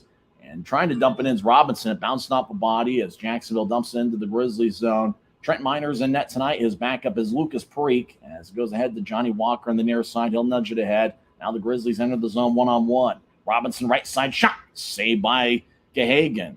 And the Jacksonville goaltender holds on as Utah gets the first shot off 20 seconds into the second period as the whistle blows. And both teams are now at 8 shots on goal. And Neil Robinson with a pretty good look from the right side. And Robinson's been one of Utah's better skaters over the last few games. In fact, Neil has a point in 3 of his last 4, 1 goal and 2 assists. Draw's going to be in the right circle. Tyler Penner will take it. And it goes to the corner. Walker got his arms held up, and Jacksonville comes out with the puck as the Icemen cross center ice. Now they throw a left wing pass to Nazarene. He'll drop it off to the left circle. Shot saved by Miner. That was taken by Christopher Brown, who's got 3 goals this season. Now up top, the Icemen. Roll back towards the left corner. Now it feeds to the right side as the Icemen will feather a pass out to the right circle. Icemen around the goal line as they stop behind the net. They feed it towards the right wing as it goes to the point. Jacksonville back to the far goal line. Shot saved by Miner. Puck squirts towards the far side. And Neil Robinson will bounce it off at Jacksonville stick. It goes out of play. And it looks like the puck was played with a high stick with 19:02 left in the second. So both teams have taken 1 shot here so far in the second. Andrew Nilsson will take a seat in the bench. Nilsson wearing number 44, and he's been instrumental to the Grizzlies' success as of late. Grizzlies have been a pretty good road team this season with a record of 6-4 away from the friendly confines. As Keaton Jamison will take the draw against Brendan Harris. Harris is 5'9", 175 pounds, and he's got a +2 rating this season. Utah wins the draw. They're deep in their own zone. Michalchuk along the near wall will get it ahead towards Jamison. It glanced off his stick and goes in the Jacksonville zone. Jamison chases after along the far side. It goes towards the goal line as Grizzlies in the left point. Martin kept it in as the puck ends up squirting towards the slot. Now they're trying to feed it out in front towards Jamison. Raby in the far corner gets hit as Jacksonville will toss it out to center ice. Icemen dump it in as Grizzlies chase after it. Kyle Pouncey collides with an Iceman as Jacksonville will throw it to the slot. Lefty shot. That one goes wide. That was taken by Panetta, wearing number 15, as the puck around Utah's net. Grizzlies gather it. They throw it to the near side. Martin will throw it to center ice for Michalchuk. He'll skate into the right circle. Michalchuk skating towards the slot. He'll take a shot. Saved by Gahagan. As a long-range pass connected on the right side to Michalchuk as Gahagan held on. And Michalchuk skated towards the right circle and then kind of was one-on-one in a challenge with a Jacksonville player. Kind of skated a little bit towards the left before he got his shot off. But Hagan was able to make the stop. So it'll be interesting to see what happens with Utah, who's taken 2 shots here in the second period. Jacksonville also with 2 shots here in the first of a 3-game series. Draw on the right circle taken by Michalchuk, but it's won by Luke Lynch of Jacksonville as Luke Martin will spin it along the far boards. Jacksonville crosses center ice. Grizzlies got back defensively as the Icemen skate in, but they're offside as we get a whistle with 18:02 left in the second. Draw is going to be at neutral ice. We've had quite a few whistles here early on in the second period. Good to see Christian Simeone out in the ice. He's got 1 goal and 1 assist in 6 games this season. This almost feels like the type of series. You know, Dylan Fitz has a lot of experience in past years against Jacksonville as he was a member of the Orlando Solar Bears for 2.5 years. Grizzlies win the draw and dump it all the way down into the Jacksonville zone. As the Iceman over in the far corner, Martin gets hit. As the Iceman will nudge it out to center ice. And the Grizzlies will get it back and will toss it towards Simeone. He'll feed a left wing pass to Fitz. Fitz gets hit up high, and the official spotted it. Jacksonville touches up the puck as Dylan Fitz was skating along the far boards, trying to reverse his field back towards the point. He gets hit up high, and Ben Howardchuk, it looks like he's headed to the penalty box. And the Grizzlies, for the first time tonight, go to the power play as Howardchuk is in the Rogers and Russell Legal Solutions holding cell. 17:41 left in the second period. And just what the doctor ordered. Guy and I had talked about the Grizzlies getting on the power play, and they've got one here. As Ben Howardchuk gets 2 minutes for high sticking, I believe. We didn't get to see the official signal. As the Grizzlies power play, which is 22.7% this season, which is 6th best in the league. Jacksonville's penalty kills an even 80%. Taking the draw for Utah is Johnny Walker. As we got to get the sponsor mention in there on Flow Sports. Utah wins the face-off. They get it over to Nilsson. Nilsson feeds it to the left circle as Grizzlies get it up top for Nilsson. He'll nudge it to the right side for Raby. One-timer. I fanned on it, and the puck ends up going to the right corner as Raby gets held up by Skinner. And the Icemen, did they clear it out? No, it stays in the left point. Now the Grizzlies trying to feed it across and goes out to center ice along the near wall. As Raby will throw it towards Nilsson. Andrew back in the Grizzlies zone. Now he'll skate along the near side. Now Nilsson will veer off to the left. He'll feed a right wing pass to Walker. Johnny skates towards the corner. Nilsson over there as well as he collides with Skinner. As the Icemen along the wall, Jacob Friend and Michalchuk battle. Michalchuk around the net. He'll throw it to the left point. And now across to Nilsson. Andrew gets to the right side for Raby. Now up top for Nilsson. He'll take a shot. That one gets blocked out in front. Might have gotten a piece of Walker. As Raby feeds it to the right circle, picked off by Lynch, and he'll spin it along the wall, and it goes out of play. With 55 seconds left in the power play, draw should stay in the Jacksonville zone as the Grizzlies were able to work the puck around a little bit. You know, Raby had a one-timer on the right side and didn't get much on it. And we'll see if the Grizzlies can capitalize on the second half of this power play.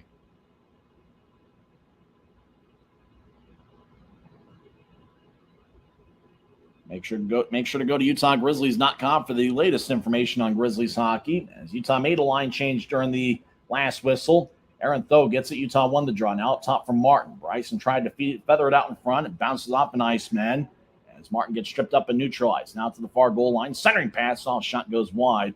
And it goes back towards Jamison. And he tried to center it. Jacksonville poked it away. Iceman will clear it out. 30 seconds left in the Grizzlies power play, their first of the night. Jacksonville's 1 for 2 on the power play so far as the Icemen lead 1-0 4 minutes into the second period. Grizzlies gained the offensive line, trying to get back to Martin in the high slot. Jacksonville picks it off and clears it out to the Utah blue line, where Martin stands and picks it off. As there's 10 seconds left in the Grizzlies power play, Utah spreads the ice, and they'll get it out to neutral ice. Now right wing pass to Penner. Tyler steps over the line, drops it out for Jamison. Keaton skates towards the right corner as Howard checks out of the penalty box right now. We're skating 5-on-5 as Martin to the left side feeds to the circle. One-timer, and it goes wide along the boards. Goes back to Utah at neutral ice. Tho will fire it to center ice. Now the Grizzlies will back it out into their own zone. Connor McDonald, the Grizzlies captain, will feather it out to the right side and deep into the Jacksonville zone as he was looking for Simeone. As Jacksonville gets it out to neutral ice, taken back by Utah. Grizz get it to Cole Tarchi at the center ice logo. He'll bounce it off an Iceman as it goes back into the Grizzlies zone. As Utah will throw it out to the left side. Now the Grizz enter 2-on-1. Grizzlies left wing shot. Saved by Gahagan. Rebound goes out towards the far wing boards. Grizzlies still in the offensive zone. Get to the far goal line as Utah throws it back to the left point. Somebody off the screen. Gets it to McDonald. Connor on the right side. Bounces off the end wall. Cole Tarchi. I tried for the wraparound. Gahagan cut it off. Now the Icemen get it around their nets. Turnovers. Grizzlies to the right side. Skate towards the corner. Now they'll throw it up top for McDonald. Connor skates towards his left. He'll take a shot that goes wide off the end wall. Walker tries to feed it out in front. Nobody was home as it bounced off the near wall. As battle on the right point, Grizzlies kick it to the corner. Simeone battling with Brandon Fortunato, but Fortunato took it away and throws it to the far side. Jacksonville to the left side feeds it up top as the Icemen clear the zone. 2-on-2. Jacksonville skates in towards the middle. Good poke check by Nielsen as it rolls back to the left corner. Iceman throw it up top to Panetta, who couldn't gain the line. Panetta skates from one blue line all the way deep into the Jacksonville zone. He'll race after it. Panetta was a college teammate with Tyler Penner at Colgate. As the Icemen cross center ice, try to enter the zone, and they do. As they dump it into the left corner, it rolls back to the far side. As Grizzlies skate from left to right here in the second period. Utah nudges it ahead. Jacksonville picks it off, and they'll regain the offensive line as they dump it into the corner. Icemen chase after it, and now Utah comes out with the puck. Grizz skate around the net. As Utah out to neutral ice. Now they cross center. Grizzlies enter 3-on-4. They overskate the puck. Jamison delivers a hit, but it goes out to center ice. As Michalchuk will feed it back to a defenseman. He'll get off the ice. Now Pouncey on the near side gets it. 13:20 left in the second. Jacksonville leads 1-0. Grizz dump it in. Gahagan behind his net cuts it off as he'll spin it along the near wall. And it goes out to center ice for Tho. Aaron Tho skates back into his own zone. Now he'll get to the far side. Now back to Penner. He has it bounce off the wall. Jacksonville skates towards the slot. Shot saved by Minor. Rebound goes out towards the right corner. That last shot was taken by Jacob Hammaker as the Grizzlies will clear it out to center. Johnny Walker crosses the center red line and dumps it into the left corner. Grizzlies chase after it. Walker is nearby. Walker has a glance off his stick, and Jacksonville will come back the other way. Icemen will dump it into the Grizzly zone. Arm is raised, and Jacksonville gets called for icing with 12:41 left in the second. Neither team scored a goal. Grizzlies had a power play early in the second period, and it's hard to say right now who's really got the momentum in the hockey game where both teams have 11 shots. The only difference in the game is Hunter Skinner's power play goal, 3:02 in. Make sure to go to UtahGrizzlies.com for all the latest and greatest news on Utah Grizzlies hockey. And when you're at a Grizzlies game, make sure to go to the team store. You can get the greatest and latest gear. Make sure next week to get your Christmas shopping done at the Grizzlies team store. And the Grizzlies won the face-off in the offensive zone, and they get it out of the zone, and now it's offside. Andrew Nilsson, Travis Howe exchanging some words. It'd be interesting to see if those two drop the gloves at some point in this series. And if they do, we've seen Travis Howe dominate in fights before. One of those where it's just like, Travis Howe earlier this season played against Florida. That's where former Grizzly Austin Crosley resides. And Travis Howe had his way with Austin Crosley. 12:36 left in the second. We're back in 30 seconds. This is Utah Grizzlies hockey presented by Mountain Land Supply Company. I live for my next goal. Whether it's another pick six or another step forward in life, I wouldn't be who I am without the drive to reach it.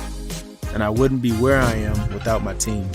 Everyone on and off the field who supports me and believes in my dreams as much as I do. Whatever your goals are, surround yourself with people who are going to help you reach toward them, like my friends at America First, and see where life takes you. Jacksonville leads 1-0 as there's 12:36 left in the second period. I'm Tyson Whiting here with Guy Carenza. Guy, have you noticed anything that stood out there in the second period? Tyson, I have. The Grizzlies are taking the lead in the shot department, or not the shot department, excuse me, the face-off department for this period, and I think that bodes well in their fortunes if they're trying to score a goal here. Utah is 0 for 1 on the power play. Jacksonville 1 for 2. As draws in the Jacksonville zone, Icemen win the face-off, and they throw it out to center ice. As McDonald over to Nielsen, Andrew will chip it ahead, and pass is picked off. He was looking for Cam Strong. Jacksonville at neutral ice, cross the center. Grizzlies back defensively as they don't want to allow those odd man rushes. Skating towards the right circle, Martin with a shot, saved by Minor. Now another shot goes wide. That was taken by Howard Chuck. Now Howard Chuck left wing shot, saved by Minor. He gets it off the rebound, and he'll throw it to the left point. Jacob Friend will get over to Luke Lynch. He'll take a righty shot from the left wing that goes wide and chips over to the right corner. Jacksonville on the left side. They'll throw it back around the boards. Lynch over there with Howard Chuck as Nielsen gets pushed. Simeone will bounce it up Iceman as it goes to the right corner. Jacksonville will feed it up top. As they'll get to the left side for Friend. He'll take a shot. That one goes wide as he was trying to go stick side on Minor. Grizzlies will get it out to center ice. It bounces off of Fitz and dumps into the Jacksonville zone. Fitz gets it taken away over in the near corner of Jacksonville zone. Iceman will ice the puck all the way down and rolls towards Trent Minor in the crease. And the arm is raised by the linesman. Jacksonville's called for icing with 11:23 left in the second.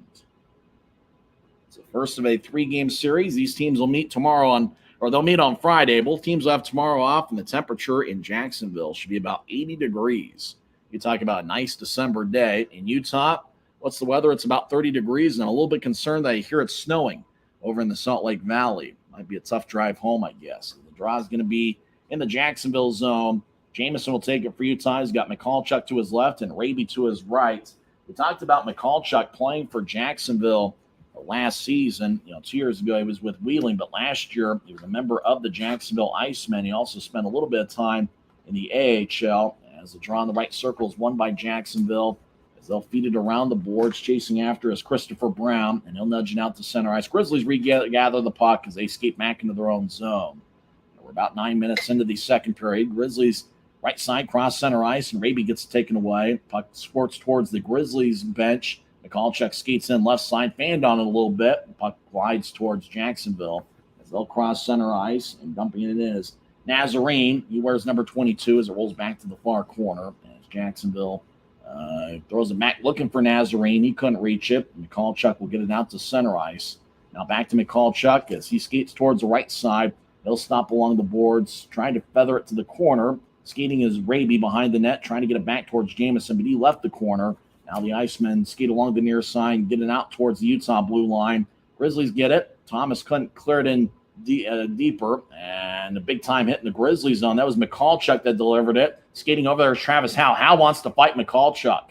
Howe is yelling at McCallchuck now as the puck ends up in the left circle of the Grizzlies zone. Taking it is Jacksonville, and they'll feather it around the boards.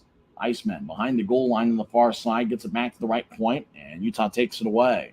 Grizz cross center ice 4-on-3. Now they gain the line rather slowly, though feeds it to the high slot, and the puck exits out to center. Grizzlies will back out into their own zone halfway through the scheduled 60 minutes. Utah fanned on it as it goes deep into the Grizzlies zone as they looking for the pass was McDonald and the Icemen.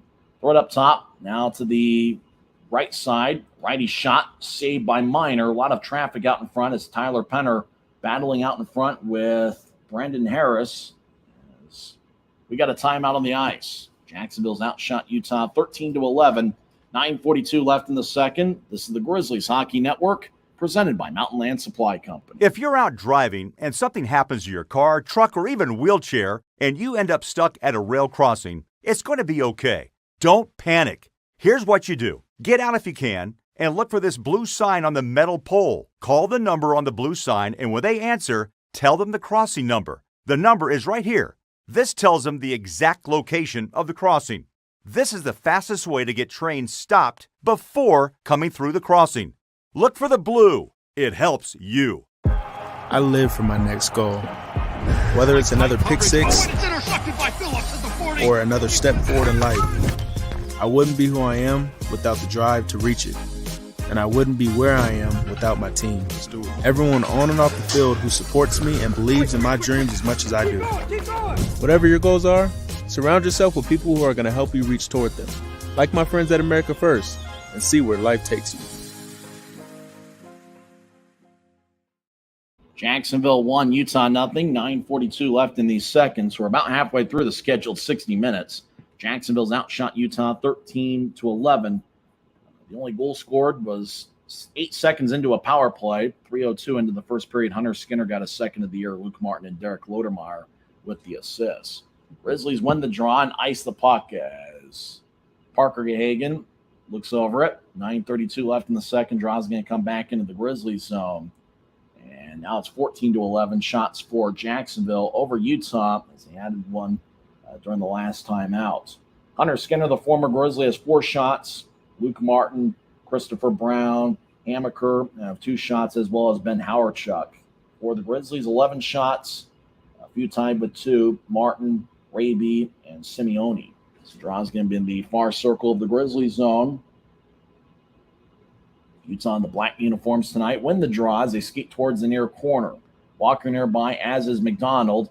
Walker will dish it ahead, looking for Colatarchi. It goes past him, and Jacksonville has it deep in their own zone. As Jacob Panetta and Colatarchi collide along the far boards. Panetta gets held up by Colatarchi. Skating over there's Walker is hacking away.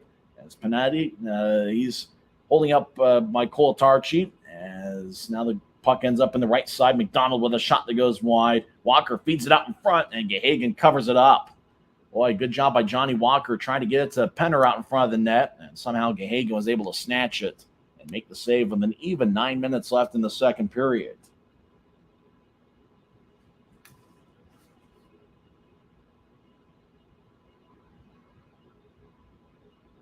The Grizzlies find a way in the faceoff circle. Guy had been talking about how the Grizzlies have had success winning faceoffs in the first half of this game.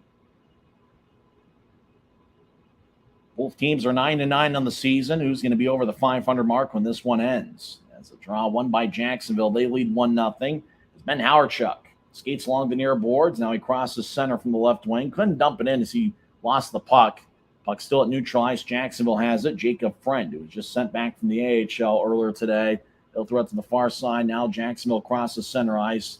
Howarchuk throws to the right side. Jacksonville skates towards the circle. Shot. Saved by Minor. Rebound goes out to Lynch. Lynch was the one that took that shot. Now Lynch skates towards the left point and feeds it up top for Skinner. Hunter with a shot, and it gets blocked out in front of Minor. And we get a whistle with 8:27 left in the second. There's a big battle out in front of the net with Zach Jordan and a Grizzlies defenseman. As the whistle blows with 8:27 left. Jacksonville up to 15 shots. The Grizzlies have taken 12.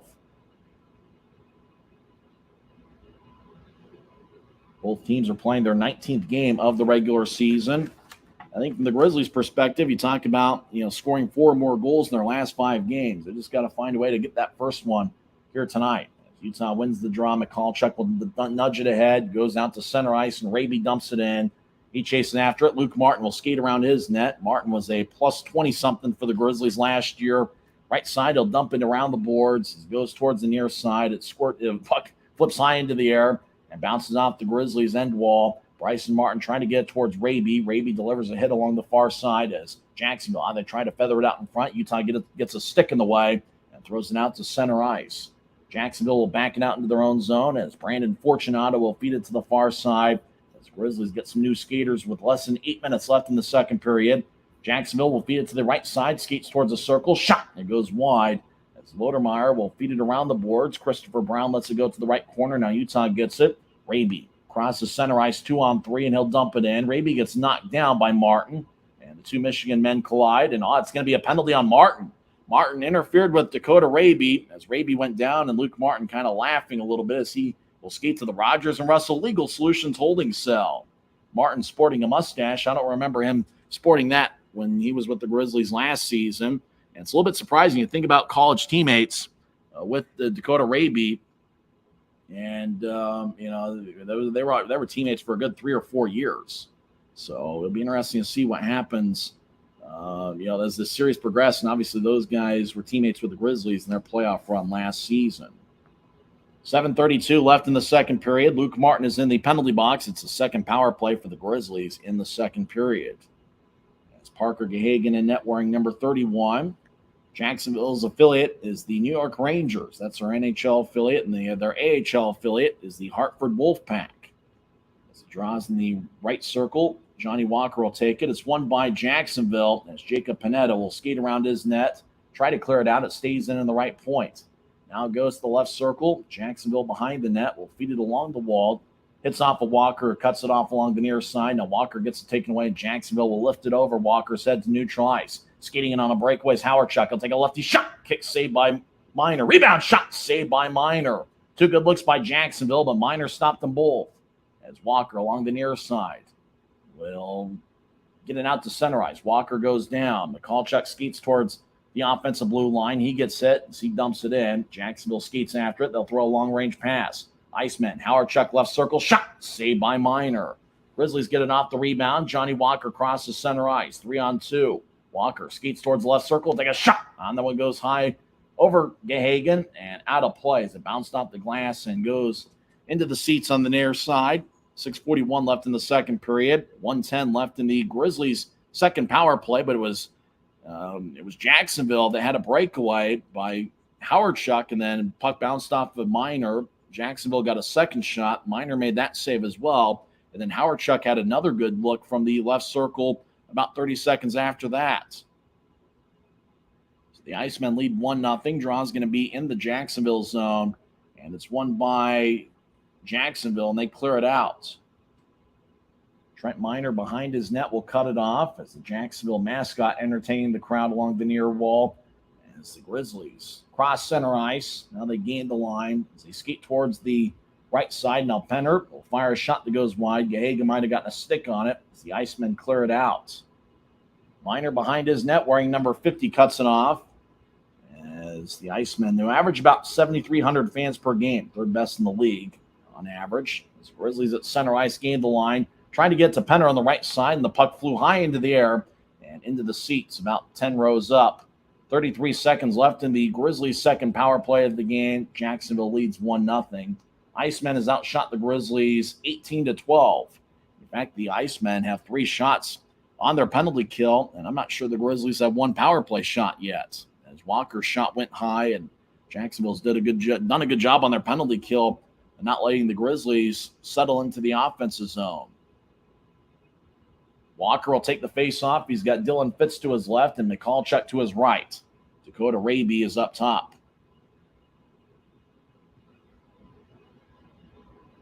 Walker's got 10 points this season. He wins the face-off as Nilsson trying to get to the left circle, and he does, getting Walker.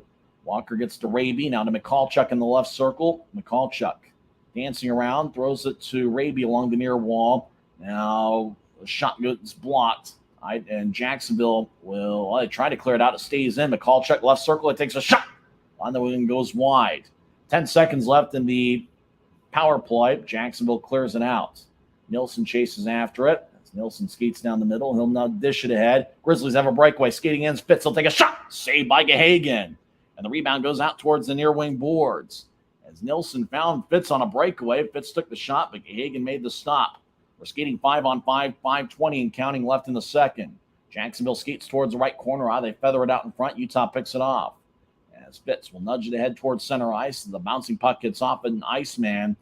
As Utah goes down along the far boards of the Jacksonville zone. Iceman will clear it back to the near side. So the Iceman with a long-range pass. Looking for Harris. It didn't connect. It's going to be icing. It's waved off.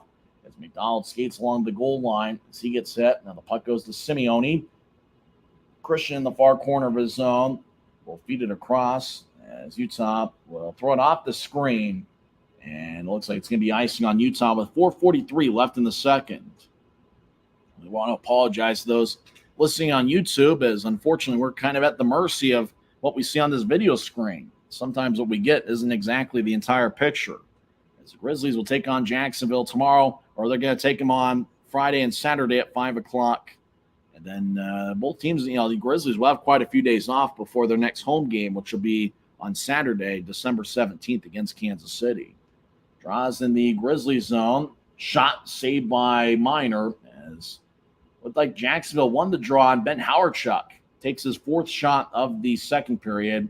Minor made the save and held on as we get a whistle with 4:40 left in the second period. There's a timeout on the ice. We're back in 1 minute as Jacksonville leads 1-0. This is Grizzlies hockey presented by Rio Tinto. If you're out driving and something happens to your car, truck, or even wheelchair, and you end up stuck at a rail crossing, it's going to be okay. Don't panic. Here's what you do. Get out if you can and look for this blue sign on the metal pole. Call the number on the blue sign, and when they answer, tell them the crossing number. The number is right here.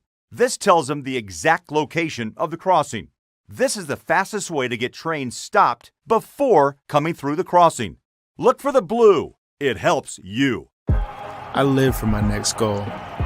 Whether it's another pick six or another step forward in life, I wouldn't be who I am without the drive to reach it.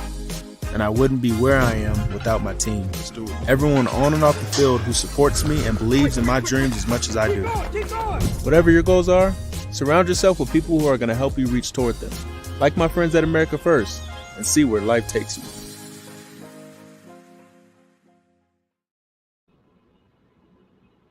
Four minutes and 40 seconds left in the second period. Jacksonville has outshot Utah 19-13 for the game. The Grizzlies are 0 for 2 on the power play. Jacksonville converted on their first power play of the night. 3:02 in. Hunter Skinner scored his second of the year with Luke Martin and Derek Lodermeyer getting the assist. Drawing the Grizzly zone is won by Utah, and they'll throw it out to center ice. It goes past Luke Lynch. Penner battles along the near wall, and he'll dump it in. Parker Gahagan, the former Grizzly, will hand it off to Hunter Skinner. Skinner gets it out to the Utah blue line. Nobody was there for Jacksonville, as Kyle Pouncey will throw a left wing pass. Grizzlies enter. Grizzlies roll it around the boards. Walker chasing after it, as is Pouncey. Walker delivers a hit along the right corner. Jacksonville will get it out to center ice near their bench. Icemen dump it in, and puck glides along the near corner. Grizzlies gather it. Utah will feed it across now out to center ice. Utah will skate in. 3-on-4. They feed it to the right side for Walker. Toe drag. Jacksonville poked it away. 3-on-3. Icemen gained the line. Luke Lynch. He'll take a righty shot. Saved by Minor. Rebound. Jacksonville couldn't get a second shot. As a good back check by Johnny Walker. Walker and Victor Hadfield battle in the corner. And Hadfield throws it to Fortunato. He'll skate towards his right. Now Fortunato just outside the right circle being shadowed by Penner. Fortunato tries to nudge it ahead, didn't get much on a pass. Now it goes back to Fortunato. He'll take a shot that goes wide. Now another shot and a score. And that's the former Grizzly Luke Martin, who fired away from the slot. And Luke gets his fourth of the season as the Icemen have taken a 2-0 lead.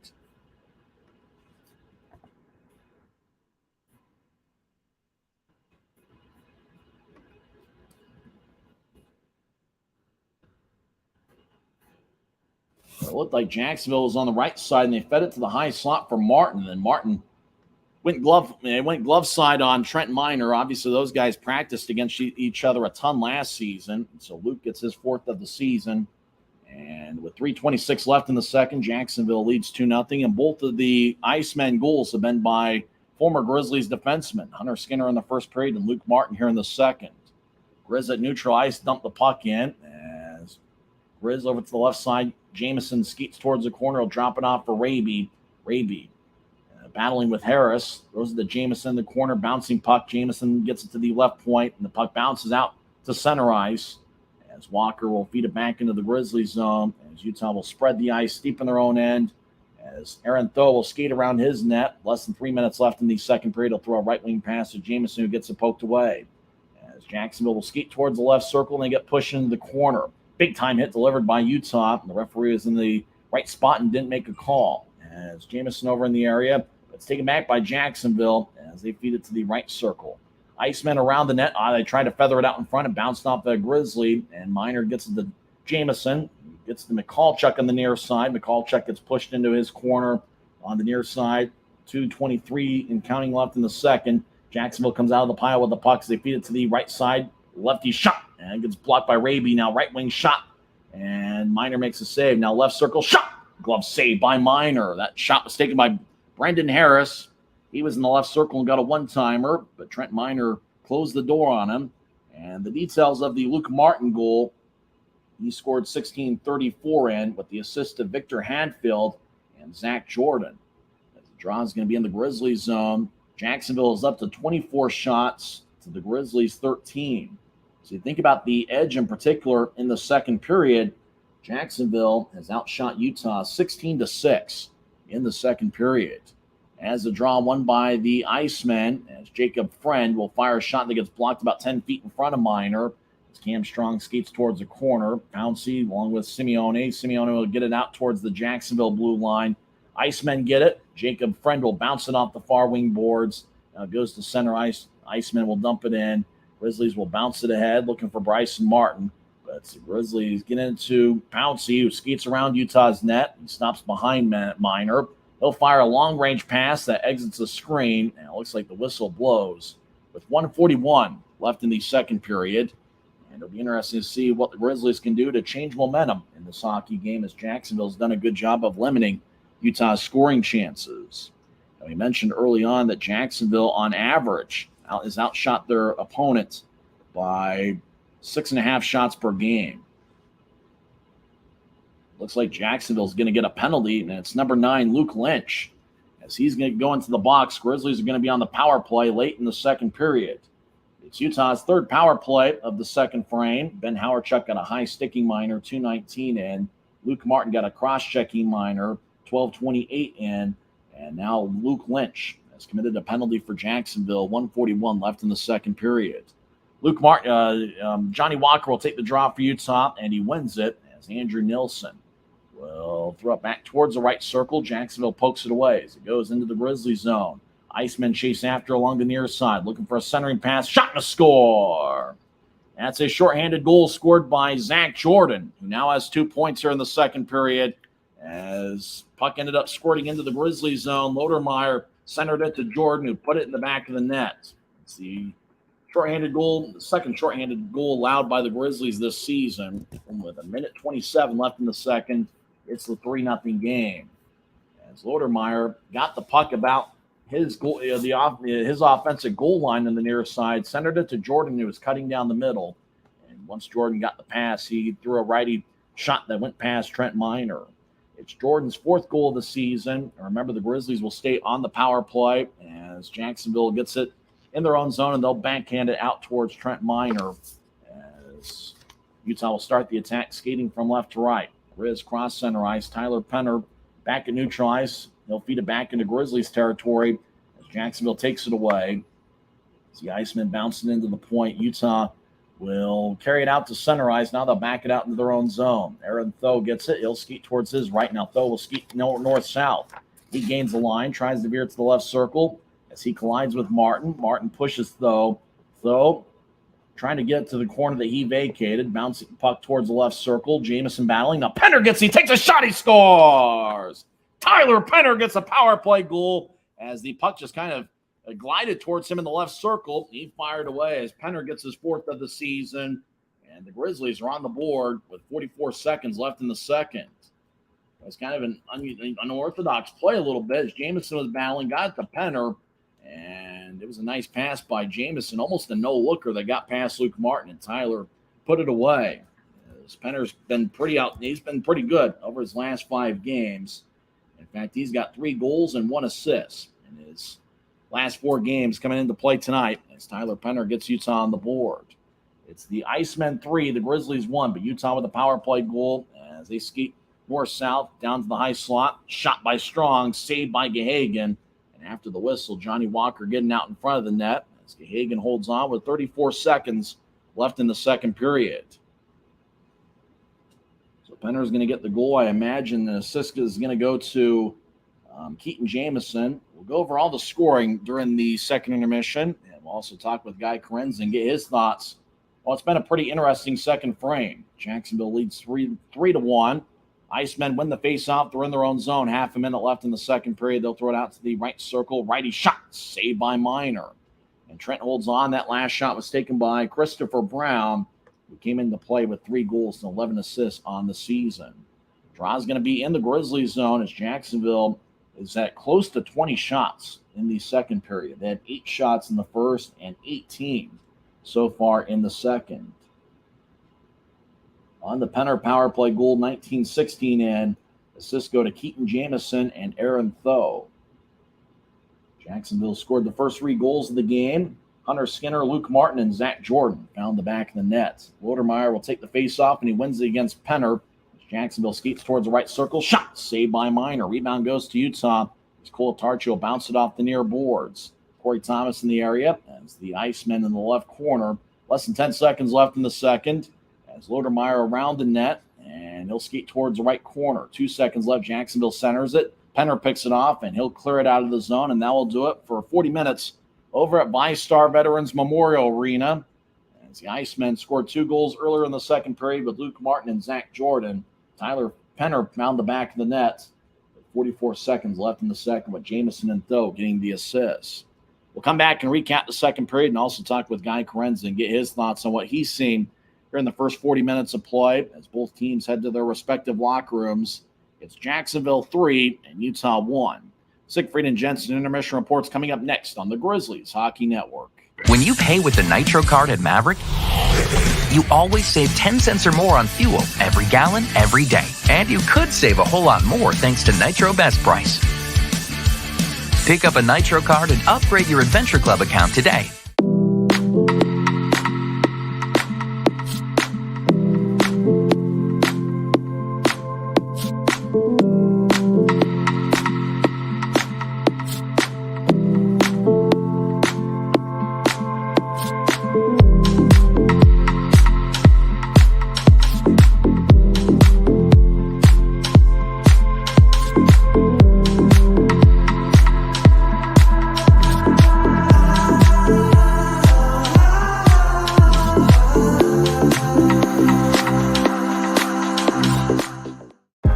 I live for my next goal.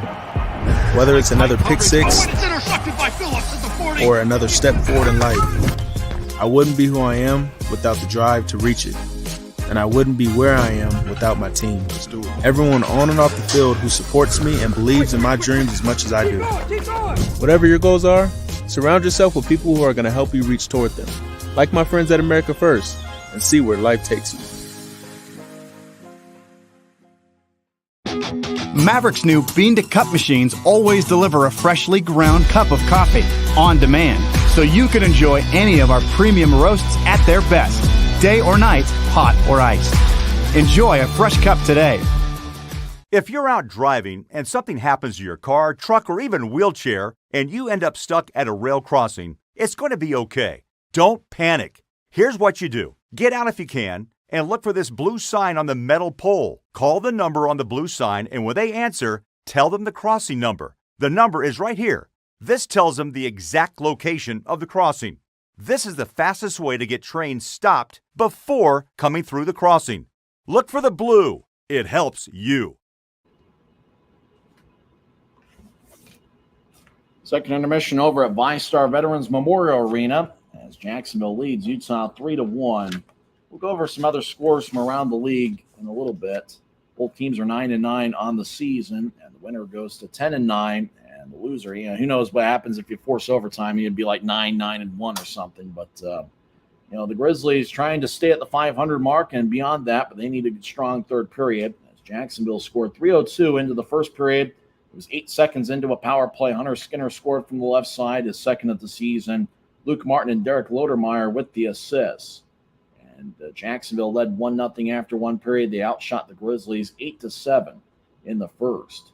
In the second period, Jacksonville outshot Utah 19-8. Luke Martin made it a 2-0 game, 16-34 into the second with Victor Hatfield and Zach Jordan getting the assists. Jacksonville extended the lead on a shorthanded goal. Luke Lynch got a hooking minor for Jacksonville, 18-19 in.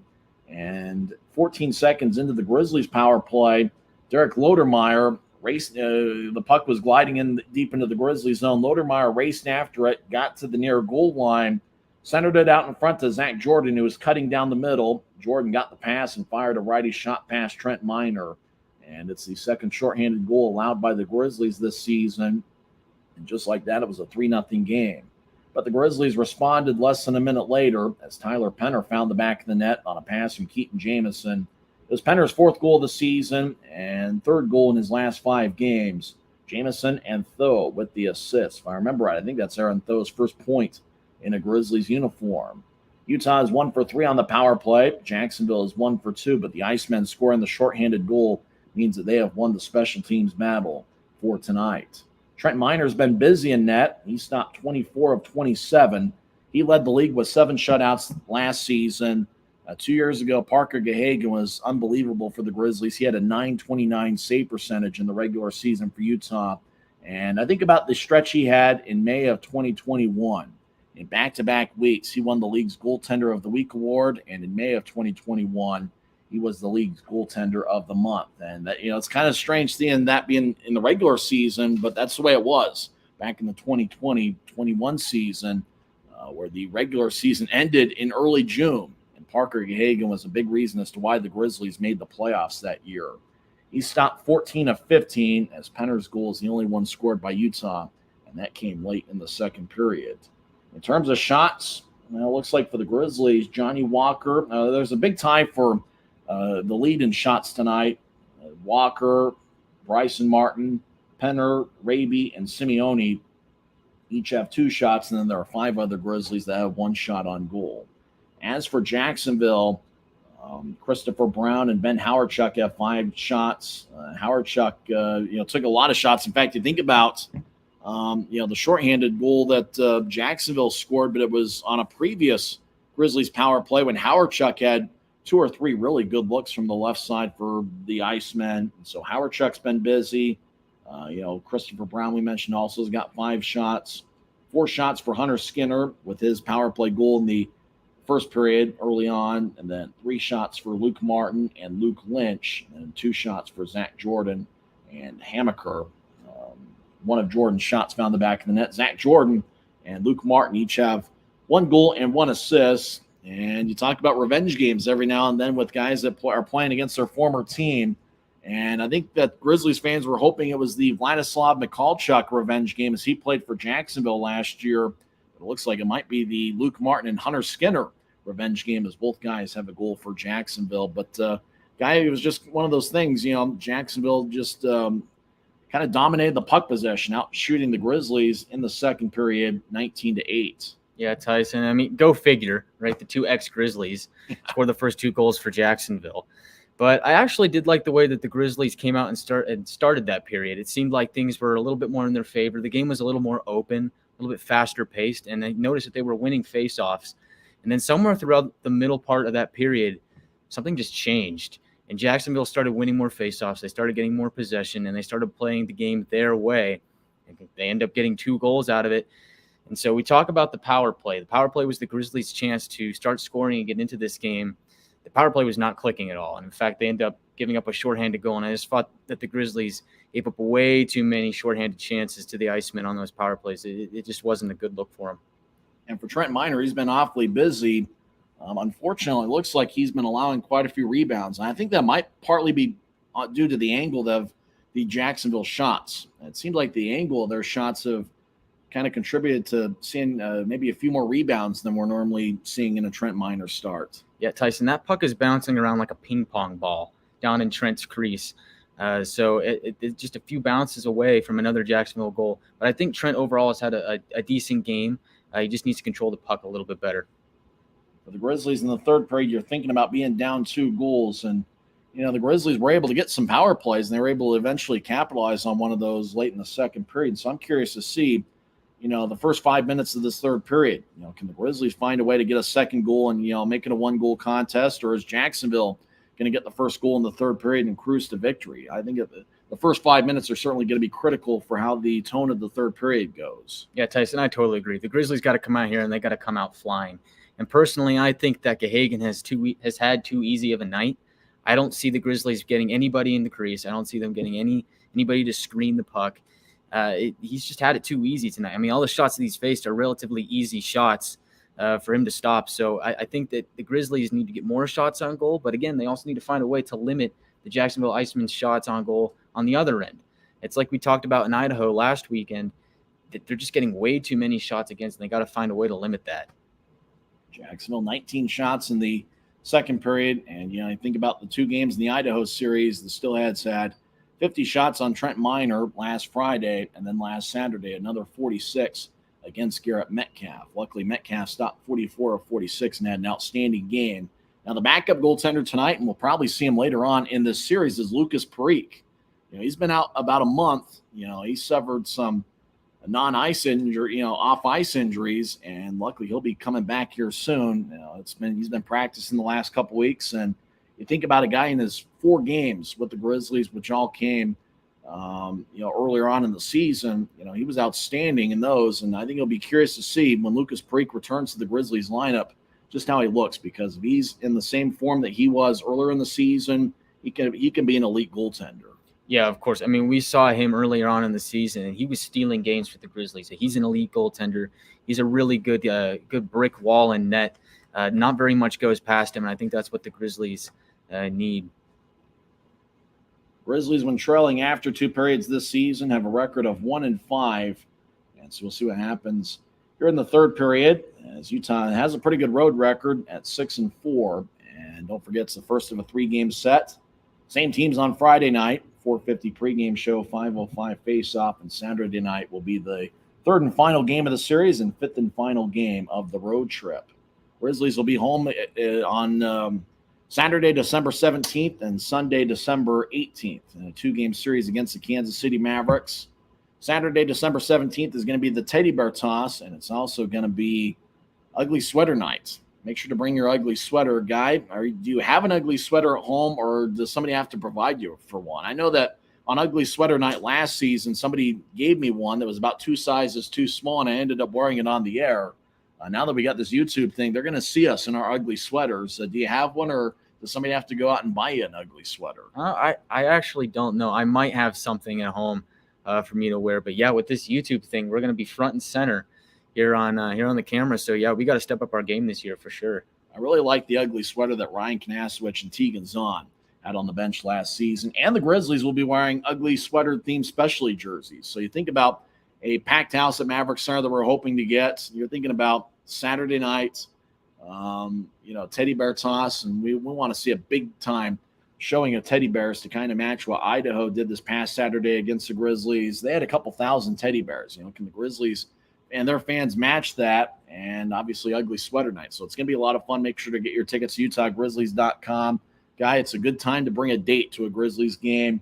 You're thinking about the Grizzlies and the Mavericks, and, you're going to see good hockey, and you're also going to see, some teddy bears fly on the ice. And if you bring some teddy bears, it's a good chance to test your arm strength on the ice. Altogether, it's going to be a lot of fun. Oh, yeah, Tyson, it's always a lot of fun here at the Maverick Center, but especially so when there's a bunch of teddy bears flying on the ice. You know what? I think that anything that Idaho can do, the Grizzlies can do better. I think Grizzlies fans can do teddy bear toss a lot better than Idaho can. I want to see that the ice completely covered with teddy bears. I don't want to see a single speck of white. I want it to just be all bears, all stuffed animals. I want to see this place a hodgepodge of different colors with ugly sweaters in attendance. I want to see it. It's going to be fantastic. I can't wait. A cornucopia of ugly sweaters and teddy bears all around Maverick Center. It's going to be a lot of fun. Face off for the third period over at VyStar Veterans Memorial Arena. I want to call it the Coliseum, but it is an arena, I guess. Face off will be in about 6 minutes from now. I didn't get much sleep over the last couple of days, so hey, bear with us, and bear with us with this video feed. It's kind of a strange cadence that we've had to go along with here today. Some games that have gone final in the league. Kalamazoo defeats Toledo 6-1 as Kalamazoo, the defending Western Conference champs, are off to a bit of a slow start. They are 7-10-0-1 this season, where Kalamazoo is 9-8-1. In overtime, Newfoundland defeats Iowa 4-3, so Iowa does get a standing point, even though the heavy favorite Newfoundland Growlers got the victory. Halfway through the third period, Reading leads Allen 4-2. Allen had goals earlier on from Hank Crone and Jack Combs. Second intermission, Trois-Rivières leads Worcester 3-0. Also after 2 periods, the defending Kelly Cup champion Florida Everblades they lead Greenville 2-1 that game in the second intermission. Also after 2 periods, Adirondack leads Jeff Carr's Norfolk Admirals 3-2. And halfway through the second period, Wheeling and Cincinnati are tied at 2. NHL schedule tonight, we have that doubleheader on TNT, and right now, halfway through the second period, oh boy, the TNT crew is going to have some blowout material as Buffalo leads Columbus 6-0. Second intermission, Capitals and Flyers are tied at 1. Late first period, Wild lead the Flames 2-0. Starting in about 10 minutes from now, the Grizzlies NHL affiliate, the Colorado Avalanche, host the Boston Bruins. And who saw this coming? Boston this season has a record of 23-1. So you're talking about only losing 3 games in regulation in your first 24 contests. So the Boston Bruins have been amazing this season. At 7:30, Coyotes are at the Oilers. At 8 o'clock, the second game of the TNT doubleheader, Rangers at the Golden Knights. And at 8:30, the Canucks are at the San Jose Sharks. And, Guy, what can you say about the Boston Bruins? You're talking about domination. They've really dominated. And that's going to be a fun game. The Winter Classic this season, if I remember right, is Bruins and Penguins. That should be a lot of fun. Yeah, it should be a lot of fun. And the Bruins are interesting because a lot of people in the offseason figured that they would fall off, right? They would just be a non-playoff team, and here they are. And hats off to Jim Montgomery, Bruins head coach, for taking them here to this fantastic start. I mean, I think their home streak ended last night, but I think it was something like they won 14 games in a row at home. That's just phenomenal. So hats off to Jim. Glad to see that he's back coaching. Jim Montgomery, a former Grizzly. In fact, he was one of the Grizzlies' best players in the AHL era. In fact, he's got the most points among any Grizzlies player in the AHL era. So you're talking about a former Grizzly that's done a good job with the Boston Bruins, and that's Jim Montgomery, who was with the Grizzlies for 2 seasons back in the 2001-2002 campaign. That was when the Olympics were here. And he was a point a game, 71 points in 71 games, 28 goals and 43 assists. And then the following year, he had 68 points in 72 games for Utah back in the 2002-03 season. So Jim Montgomery, the former Grizzly, doing some outstanding things with the Boston Bruins. When we come back, we'll have third period action as Jacksonville leads Utah 3-1. The Icemen have goals from Hunter Skinner, Luke Martin, and Zach Jordan. Utah has a goal from Tyler Penner, which came in the last minute of the second period. We'll talk about the third period coming up next as you've been listening to the Siegfried and Jensen Intermission Report right here on the Grizzlies Hockey Network. If you're out driving and something happens to your car, truck, or even wheelchair, and you end up stuck at a rail crossing, it's going to be okay. Don't panic. Here's what you do. Get out if you can, and look for this blue sign on the metal pole. Call the number on the blue sign, and when they answer, tell them the crossing number. The number is right here. This tells them the exact location of the crossing. This is the fastest way to get trains stopped before coming through the crossing. Look for the blue. It helps you. I live for my next goal.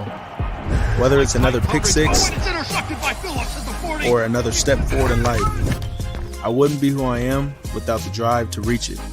And I wouldn't be where I am without my team. Everyone on and off the field who supports me and believes in my dreams as much as I do. Whatever your goals are, surround yourself with people who are going to help you reach toward them. Like my friends at America First, and see where life takes you. Welcome back to Utah Grizzlies hockey. Third period action will begin in about 3 minutes or so as we're hanging high atop section 114. We got the basketball court in front of us as the Salt Lake City Stars are playing here. I think the Stars are actually going to be hosting a game at Maverick Center tomorrow night.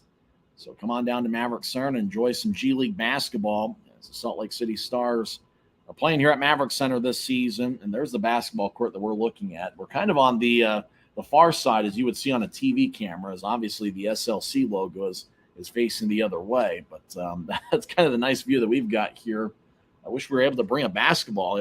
We should have snuck a basketball in and played some hoops after the game. But it's going to be an interesting third period. And as Guy and I had talked about, it probably is going to come down to the first 4 or 5 minutes of this third period. Can the Grizzlies find a way to get a goal and climb back into this thing? Because Jacksonville right now, in terms of the shots, has controlled it 27-15. First period was pretty even. Second period, Jacksonville had their way on the shot count.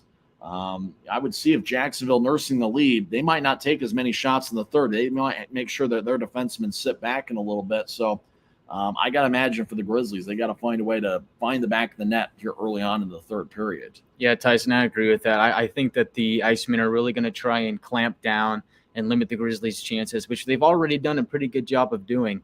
So I think for them, it's a 2-goal lead. They're going to play shutdown hockey. And for the Grizzlies, it's can you overcome that? Can you find a way to generate some offense? If they can't, then that's going to be it, and the Grizzlies are going to lose this game. Grizzlies and Icemen are both 9-9 on the season. Jacksonville's 5-3 at home and 4-6 on the road. Grizzlies, with an identical 9-9 record, they're 3-5 at home, but they are 6-4 on the road. We've been talking about periodically where being a successful road team is certainly going to benefit them going into the regular season. Going into looking for a potential division championship or at least a playoff spot because. It's tough to win games in this league, but if you're able to win your fair share of road games, if you think about the way the schedule slices up for Utah, 22 of their first 36 games this season are on the road. So you're looking at, a situation where, the third period, you're going to be the second half of the season, you're going to be at home a lot. So it's not like the Grizzlies need to be in first place halfway through the season. They just got to find a way to be within striking range. And then take care of business on home ice in the second half of the season. Yeah, Tyson, I agree with that. And I think so far on this 5 games away from the Mavericks Center, the Grizzlies already got the split in Idaho. You got this game here tonight, and then you've got the 2 on the weekend on Friday and Saturday. I think for the Grizzlies, they ideally would want to win all 3 of these, but you're looking at maybe winning 2 out of the 3 here. That's not bad. You win 3 out of the 5 on the road trip, and then you come back to Mavericks Center and face the Kansas City Mavericks. I think at this point, it's if the Grizzlies can be at above 500 before all these guys come back from the AHL, and hopefully they do at some point, I think they'd be in pretty good shape. Grizzlies right now have 6 forwards and 1 defenseman who have played multiple games this season. They're currently in the AHL. Last week, Cameron Wright and Zach Sekos went to the AHL. Thanksgiving week, Brandon Cutler and Zach Sekos were each sent to the AHL. And, forwards Ben Tardif and Kyle Betts are also in the AHL. Betts currently with Belleville and Tardif with the Eagles. And defenseman Nate Clermont. So you're talking about 7 good players currently in the AHL. And you think about the Grizzlies lineup, there's not a single skater right now that's got anything more than an ECHL contract. The only 2 contracted guys the Grizzlies have are goaltenders Trent Miner and Lucas Perique. So, you're talking about a situation, we mentioned it in the first intermission, where the Avalanche have had so many injuries, and because of that, they've had to pull from the Eagles quite a bit, and the Eagles have had to, to make sure their roster is replenished pretty well, they've had to pull from the Grizzlies a lot, and probably would pull even more if the Grizzlies weren't, so shorthanded in terms of forwards. I mean, you think about the Eagles picking up former Grizzly Cedric Pare as well, and he's done a good job with the Eagles. But, you're talking about losing 2 good forward lines like that. Your depth gets tested a little bit, and, we mentioned it in the Idaho series. That's where a guy like Johnny Walker, stepping up, Christian Simeone, Dylan Fitz, getting good production from those guys. Neil Robinson's played pretty well, and Tyler Penner's really picked it up over the last 5 games. And so they've really needed to, in order for the Grizzlies to have really the good stretch offensively that they've had. Yeah, Tyson, I agree with that. And it looks like that isn't going to end anytime soon, as it looks like Nathan McKinnon is out for the Avalanche for a couple of weeks. So, but I mean, you talk about resiliency, and you talked about it in the Idaho series. The Grizzlies have been very resilient. I mean, on paper, you see the guys that are going out on the ice, and you think, well, might be another night, another loss, but that's not been the case. Ryan Kanasevich has really rallied the troops, and a lot of these guys, as you mentioned, have stepped up. Johnny Walker, Dakota Raby are on some nice streaks. Andrew Nielsen has picked up the pace. So there's a lot to like about this Grizzlies team and then the guys that they have on the ice, minus their star players. It looks like we still got like 7 minutes to go before the start of the third period. I'm not sure what happened, but it looks like everybody's doing the mock arena now over in Jacksonville. So we're not entirely sure when this third period is going to get underway. So I guess everybody's guess is as good as ours. We haven't been able to see the ice, but we've seen just about every fan that's in attendance over on Flow Sports. And so a guy and I are now scrambling to try to find things to talk about, but because it now looks like we've got 6.5 minutes before we start this third period. And Guy, thinking about that next homestand against Kansas City, I'm really looking forward to that. And in particular, I'm looking forward to seeing what Kansas City brings to the table, seeing them in person, because they're a club that, could be battling for a playoff spot in this Tad O'Had's third season at the helm. But the team I'm looking forward to seeing, we've seen a lot of Idaho, and we'll see them another 5 times before the 2022 calendar year ends. But how about the Wichita Thunder? We've got 24 standings points in 19 games. They've got a 632 points percentage. They're currently in second place. The Thunder have been outstanding, and the Idaho Steelheads are 8-2 in their last 10 games. So those clubs have really picked it up over the last handful of games. And the Grizzlies right now are tied for 4th with Kansas City with 18 standings points. Yeah, Tyson, I think it's interesting that you mentioned the Wichita Thunder because they seem to be a very interesting team this year.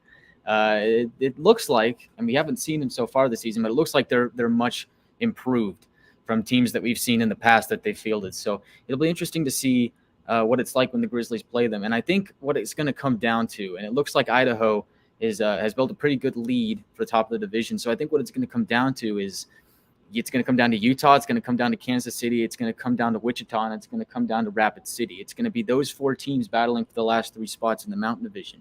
And so at that point, it becomes, can you beat Kansas City? And the Grizzlies have proven that they can. Can you beat Wichita? Well, that remains to be seen. We haven't seen the Thunder yet. Can you beat Rapid City? It seems like the Grizzlies seem to split with the Rapid City. So I think it's going to come down to, can you beat those teams in your division? And if you can, the Grizzlies are going to make the playoffs. The third period, if the score bug is correct, will start in about 4.5 minutes. We're not sure why it got extended another 7 or 8 minutes. Maybe the Zamboni decided to fall apart. We're not quite sure what it is. If you joined us late, Jacksonville scored the first 3 goals of this game as they lead 3-1. Hunter Skinner scored 3:02 into the contest with Luke Martin and Derek Lodermeyer getting the assist. That was 8 seconds into a power play. Jacksonville is 1 for 2 on the power play tonight. Luke Martin scored 16:34 into the second period. So we had a long stretch where Jacksonville just led 1-0. Martin got his 4th of the year. Hadfield and Zach Jordan with the assist. And then Jacksonville scored a shorthanded goal. 18:33 in. Jordan his 4th of the year. Lodermeyer with the assist. And then the Grizzlies got on the board with 44 seconds left in the second period. Penner got his 4th of the season. Jameson and Aaron Tho with the assist. Utah is 1 for 3 on the power play. Jacksonville is 1 for 2. And when we come back in 2 minutes, we'll have third period action as Jacksonville leads Utah 3-1. This is the Grizzlies Hockey Network. When you pay with the Nitro card at Maverick, you always save 10 cents or more on fuel every gallon, every day. And you could save a whole lot more thanks to Nitro Best Price. Pick up a Nitro card and upgrade your Adventure Club account today.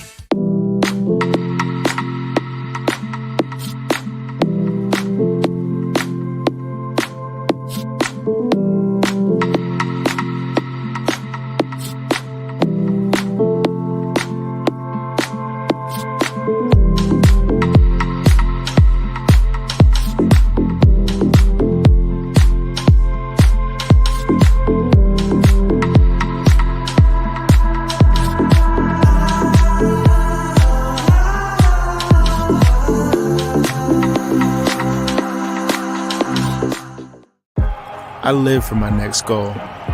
Whether it's another pick six or another step forward in life, I wouldn't be who I am without the drive to reach it. And I wouldn't be where I am without my team. Everyone on and off the field who supports me and believes in my dreams as much as I do. Whatever your goals are, surround yourself with people who are going to help you reach toward them. Like my friends at America First, and see where life takes you. Maverick's new bean-to-cup machines always deliver a freshly ground cup of coffee on demand, so you can enjoy any of our premium roasts at their best, day or night, hot or iced. Enjoy a fresh cup today. If you're out driving and something happens to your car, truck, or even wheelchair, and you end up stuck at a rail crossing, it's going to be okay. Don't panic. Here's what you do. Get out if you can, and look for this blue sign on the metal pole. Call the number on the blue sign, and when they answer, tell them the crossing number. The number is right here. This tells them the exact location of the crossing. This is the fastest way to get trains stopped before coming through the crossing. Look for the blue. It helps you. Well, we're not entirely sure why the start of the third period's been delayed by about 7 or 8 minutes, but it looks like third period action will begin here in about a minute or so as Jacksonville leads 3-1. And you talk about revenge games. Well, it looks like it's the Hunter Skinner and Luke Martin revenge game, as each guy has scored a goal. Parker Gahagan has stopped 14 of 15 in net. He's a former Grizzly. Remember, he was key to the Grizzlies making the playoffs back in May of 2021. And Trent Miner has stopped 24 of 27. I'm Tyson Whiting here with Guy Carenza, and we're still trying to figure out why the second intermission lasted about 30 minutes, but hey, it'll be interesting to see what happens here in the third. I think for the Grizzlies, you think about 7 shots in the first, 8 in the second. They haven't taken a ton of shots this season, only 29 per game. They've done a pretty good job getting a good quality of shots. Guy, they're going to probably need that here in the third period. It might come with a power play of some kind. Yeah, Tyson, we talked about the power play before, and they did yield a shorthanded goal on that. So you want to get back into this game, capitalize on your chances on the power play. I think they need to get a little bit more possession, a little more puck movement, start getting shots on goal. I really think that the Grizzlies would benefit, not just on the power play, but overall, by getting someone in front of the net, getting somebody and getting Gahagan. I think Dylan Fitz is that guy. He's a big guy. Station him in front of the net, get a screen going, and get some tips. I mean, I think that would really benefit the Grizzlies a lot. Dylan Fitz is one of those guys. He scored some big third-period goals for the Grizzlies in the past. Well, 20 minutes are finally on the scoreboard clock at VyStar Veterans Memorial Arena as the Icemen lead 3-1. Remember, we're going to face the Steelheads another 5 times during this 2022 calendar year. Luke Lynch will take the draw for Jacksonville. Tyler Penner for Utah. And the draw won by Utah. They're skating from right to left as we see it on Flow Sports. Your mind's eye see it on YouTube as Andrew Nelson gets it. He'll dish it out towards the far side. Puck bounces off the boards. Right wing. Grizzlies spin it back around towards the left point as Robinson feeds it to the corner for Penner. Now to Johnny Walker. Skates behind the net. He gets spun around by Skinner. Now Walker centering pass. Shot to score! Johnny Walker found Neil Robinson out in front, and the Grizzlies get on the board 22 seconds into the third. Great pass by Johnny Walker out in front to Neil Robinson, as looked like Penner, was thinking about accepting the pass at the goal line. He let it go, and then Robinson let it rip from the slot.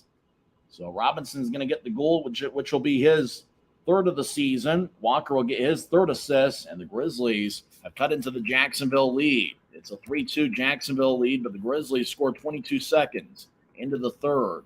Draw one by Utah. They skate from right to left as McDonald back in his own zone. Will dish it out to the right wing. Grizzlies cross center and dump it in.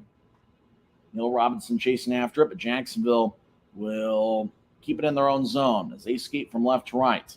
As the Icemen will carry it out to center ice. Grizzlies back defensively. Icemen gain the line. They drop it off to the right point. Penner picks it off. He throws it to center ice. Now Jacksonville gets it back. As the Icemen skate in onside. They stop towards the corner. Jacob Panetta. And he'll get it to Lodermeyer. Now around to the far corner. McDonald chases after it. He nudges it ahead. And the Grizzlies out to center ice. Raby overskates it. Jacksonville will get it back to center ice. Right wing. They skate over the line. Lodermeyer. Right circle. Shot. Glove saved by Miner. Trent holds on as we get a whistle with 18:51 left in the third. So the Grizzlies really buzzing here in the first minute of the third period, and they kind of knew the importance of scoring early on in the third. Robinson got the goal. Walker and Nilsson with the assist. So Andrew got his 19th assist of the season, which lead the Grizzlies and lead all league defensemen. Draws in the Grizzly zone, won by Utah's Bryson Martin skates around Miner. He'll get it across. The Utah lifts it out to center ice. As Utah skating from right to left, will throw it to Raby. He's on the left side. He dumps it in. As chasing after it is Jamison, but getting there first is Tim Theocharidis. As he'll throw it to the near side. Theocharidis, first time he's played against the Grizzlies. Left point. Grizzlies with a shot that goes wide. Mikalchuk in the right point. Gets the puck. Tried to fire towards the net. It bounced off an Iceman and goes deep into the Grizzly zone. Utah chasing after it on the right side. Martin will nudge it across as Utah over along the far wing boards. And they'll get it to neutralize, but they'll throw it back to Jacksonville at the Iceman blue line. Jacksonville crosses center ice. They'll throw a right wing pass to Travis Howe. Howe with a shot that goes wide. And it rolls along the corner. Ben Howardchuk gets hit from behind. Now left point shot. Glove saved by Miner. Trent holds on with 7:55 left in the third. Draw's going to be in the Grizzly zone. Jacksonville is already up to 29 shots tonight, and the Grizzlies with 16. As the First shot for Utah in the third period found the back of the net with Neil Robinson getting his third of the year. Same teams on Friday night, 4:50 pregame show, 5:05 faceoff. And the draw won by Jacksonville. Zach Jordan got spun around. Now Utah takes it. 3-on-2. Grizzlies overskate the puck. Cam Strong will nudge it ahead. Grizzlies gain the line and dump it off the end wall. Simeone delivers a hit for Luke Martin. Those guys were teammates with Utah last year. Out towards center ice. Jacksonville couldn't extend for it. Corey Thomas rolls it back around the wall. Over to the right side, Cam Strong battling. Skating over there, Simeone. He'll nudge it back to the right point. Aaron Tho with a lefty shot. It's blocked. And Jacksonville throws to the right point. It stays in. Tho gets upended, and he goes heels over head. The official makes a call, and Jacksonville touches up. It's going to be a penalty on the Icemen as Aaron Tho is skating towards the right circle, and then he got tripped up and went heels over head. Luckily, it looks like he'll be okay, but the Icemen are going to the Rogers and Russell Legal Solutions holding cell. Utah tonight is 1 for 3 on the power play, and it's an opportunity to tie up the game. Tim Theocharidis is going to the penalty box. He's 6'1" and 203 pounds, the Ontario native. He's a rookie who's got an ECHL contract, as the draw is going to be in the right circle, not that far from where Tho drew the penalty. Walker will take the face-off in the right circle. He's got McCallchuk to his left. Now Walker's kicked out of the face-off circle. Dakota Raby on the right side. Dylan Fitz will take the draw, and Walker will move up top. Andrew Nilsson's on the ice as well. As the draw is won by Jacksonville, and they clear it out. Trent Miner to the side of his net will give it to Nilsson. Andrew leads the league in power play assists and power play points. Nilsson will drop it back off for Raby. He'll cross center ice on the left side. Raby with a left wing pass to Fitz as he enters the zone. Fitz gets hit. Jacksonville clears it out. As the Icemen over to the left side. Skate into the left circle. Jacksonville, the righty shot. Saved by Miner. Jacksonville with the puck on the rebound. Skates around the net. Now Utah delivers a hit, and Jacksonville gets divorced in the puck. Nilsson skates down the middle. Now he'll feed a pass long range, and it goes deep into the Jacksonville zone. And looks like it's icing on the Grizzlies with 16:37 left in the third and 1:19 left in the Grizzlies power play. So the draw is going to come back towards Trent Miner. And it'll be interesting to see if the Grizzlies can get things set up. You know, watch out for Andrew Nilsson, maybe as a finisher on this particular power play unit. Actually, the draw is just going to come out to neutralize. As Grizzlies probably called for offside, and we didn't get to see the official signal. As the Grizz win the draw, and they'll back it out into their own zone. Looks like Utah made a line change as Bryson Martin's out there quarterbacking this thing. He's got Tyler Penner cutting to his right. As Martin will feed a right wing pass to Robinson. Robinson gains the line. But he's offside as the whistle blows with 1:03 left in the power play. Grizzlies will have to set up at neutral ice. I know there's a lot of sports and entertainment options out there tonight. We appreciate you choosing the Grizzlies this evening here on a Wednesday night as they take on the Jacksonville Icemen. These teams met twice last season, with Jacksonville winning twice at Maverick Center. Grizzlies are 1-0 on Wednesday games this season as they win the draw. Left wing, Tho shot. Glove saved by Gahagan. As Tho took that shot just as he was crossing into the offensive zone. Gahagan made a routine glove save. But what that accomplishes is the Grizzlies get an offensive zone face-off with 55 seconds left in the power play. Tho wearing number 28.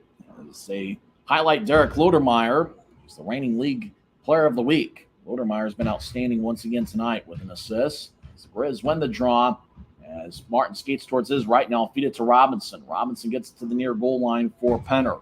Penner dishes it back up top to the left point for Martin. Back to Penner. He'll skate towards the left corner. Now stops and feeds over to Martin. He'll take a lefty shot. Glove saved by Gahagan. He holds on as Robinson and Jamison were net front right trying to redirect it, but Gahagan makes a glove save. 38 seconds left in the Grizzlies power play as the draw is going to be an offensive zone one for Ryan Kanasowicz's crew in the third game of this 5-game road trip. Utah split a 2-game set with Idaho last Friday, losing 5-4, and last Saturday getting a 4-2 victory. Grizzlies make a line change. Walker takes the draw. Raby's to his right and McCallchuk to his left. For the second time in this power play, Walker's kicked out of the face-off circle, and Dylan Fitz will replace him in the circle. And the draw won by Jacksonville. And they'll throw it over to the far side. Dylan Fitz skates towards his right. He'll drop it back up top for Raby. Now to Nilsson. He'll get to the right circle for Raby. Raby skates towards the right point. He'll dump it to the corner. Michalchuk skates over there. Walker in the corner as well. 20 seconds left in the power play. Walker goes down as he got hit by Luke Martin. Grizzlies will throw it back up top for Nilsson. He'll throw it to the right side outside, just past the goal line. Now the Grizz in the right circle as they survey. Raby dancing around. 5 seconds left in the power play. Over to Nilsson. Now to Fitz. One-timer. Kick saved by Gahagan. Rebound goes back towards Fitz as we're back to 5-on-5 skating. Walker throws to Raby. Right circle. Raby dancing around as he'll get to Walker. Back to Fitz. Backhand shot. Saved by Gahagan. Puck behind the net. Fitz tried to feed it out in front. Jacksonville picks it off. Icemen will clear it out. Nilsson chases after it. 5 minutes left. 5 minutes into the third period. And Jacksonville leads 3-2. Now turnover. Puck glides towards Minor. He'll throw an outlet pass deep in the Jacksonville zone. And it looks like it's going to be icing on Utah's. Minor's pass. It was intended for a guy at neutral ice on the near side, but it went past him all the way down. And so the faceoff's going to come back towards Trent Minor with 14:50 left in the third period. Jacksonville led 3-1 after 2 periods. In fact, Grizzlies have scored 2 unanswered after Jacksonville scored the first 3 in this game. Christian Simeone will take the draw against Brendan Harris. As faceoff won by Simeone as the Grizzlies skate towards the far corner, try to clear it out. It bounced off an Iceman. Now Simeone skates along the far wing boards. They'll throw it to center ice. Michalchuk dumps it in. Kolatarchi chasing after it. He gets the puck behind the net. Kola with a sharp angled shot saved by Gahagan. Now to the left point. Thomas as it bounced off an Iceman. Jacksonville crosses center ice now into the zone 3-on-3. Iceman skate towards the slot. Lefty shot. Glove saved by Minor. That shot was taken by Jacob Hammaker. And he's still looking for his first goal of the season. And Trent made a nice routine glove save with 14:24 left in the third. As the Grizzlies have allowed 30 shots to Jacksonville. Grizzlies have 19 of their own. Jacksonville with the New York Rangers logo on their shoulder, on one of their shoulders. They're the Rangers and the ECHL affiliate. Grizzlies affiliated with the Colorado Avalanche. Lodermeyer's kicked out of the faceoff circle. Zach Jordan, who's got 1 goal and 1 assist tonight, will do the honors. He wins the faceoff, does Jordan. Puck ends up along the near wing boards. Goes back to Jacob Friend. Now to Victor Hadfield. Back to Friend. And he'll toss it off the end wall. Chasing after it in the far corner is Jordan. He'll spin it across. Now it's in the right corner. McDonald battles. Penner over there as well with Lodermeyer on Jacksonville's side. Penner comes out of the scrum with the puck, but he overskated it. Now Lodermeyer battling with McDonald. Now Hadfield feeds it out in front. Shot! Saved by Minor. Rebound goes out to the right circle. It's Jacksonville. Gets pushed along. Lodermeyer battling with McDonald. McDonald trying to win the one-on-one battle. Arm is raised by the referee. It's going to be a penalty, and it's going to be on Utah. As Jacksonville nudges towards the right circle. Now Utah touches it up. Like Connor McDonald and Derek Lodermeyer were battling in the right corner for quite some time, and it looks like the official spotted something Connor McDonald did wrong. 13:42 left in the third period, and it's going to be a power play for Jacksonville when we come back in 1 minute.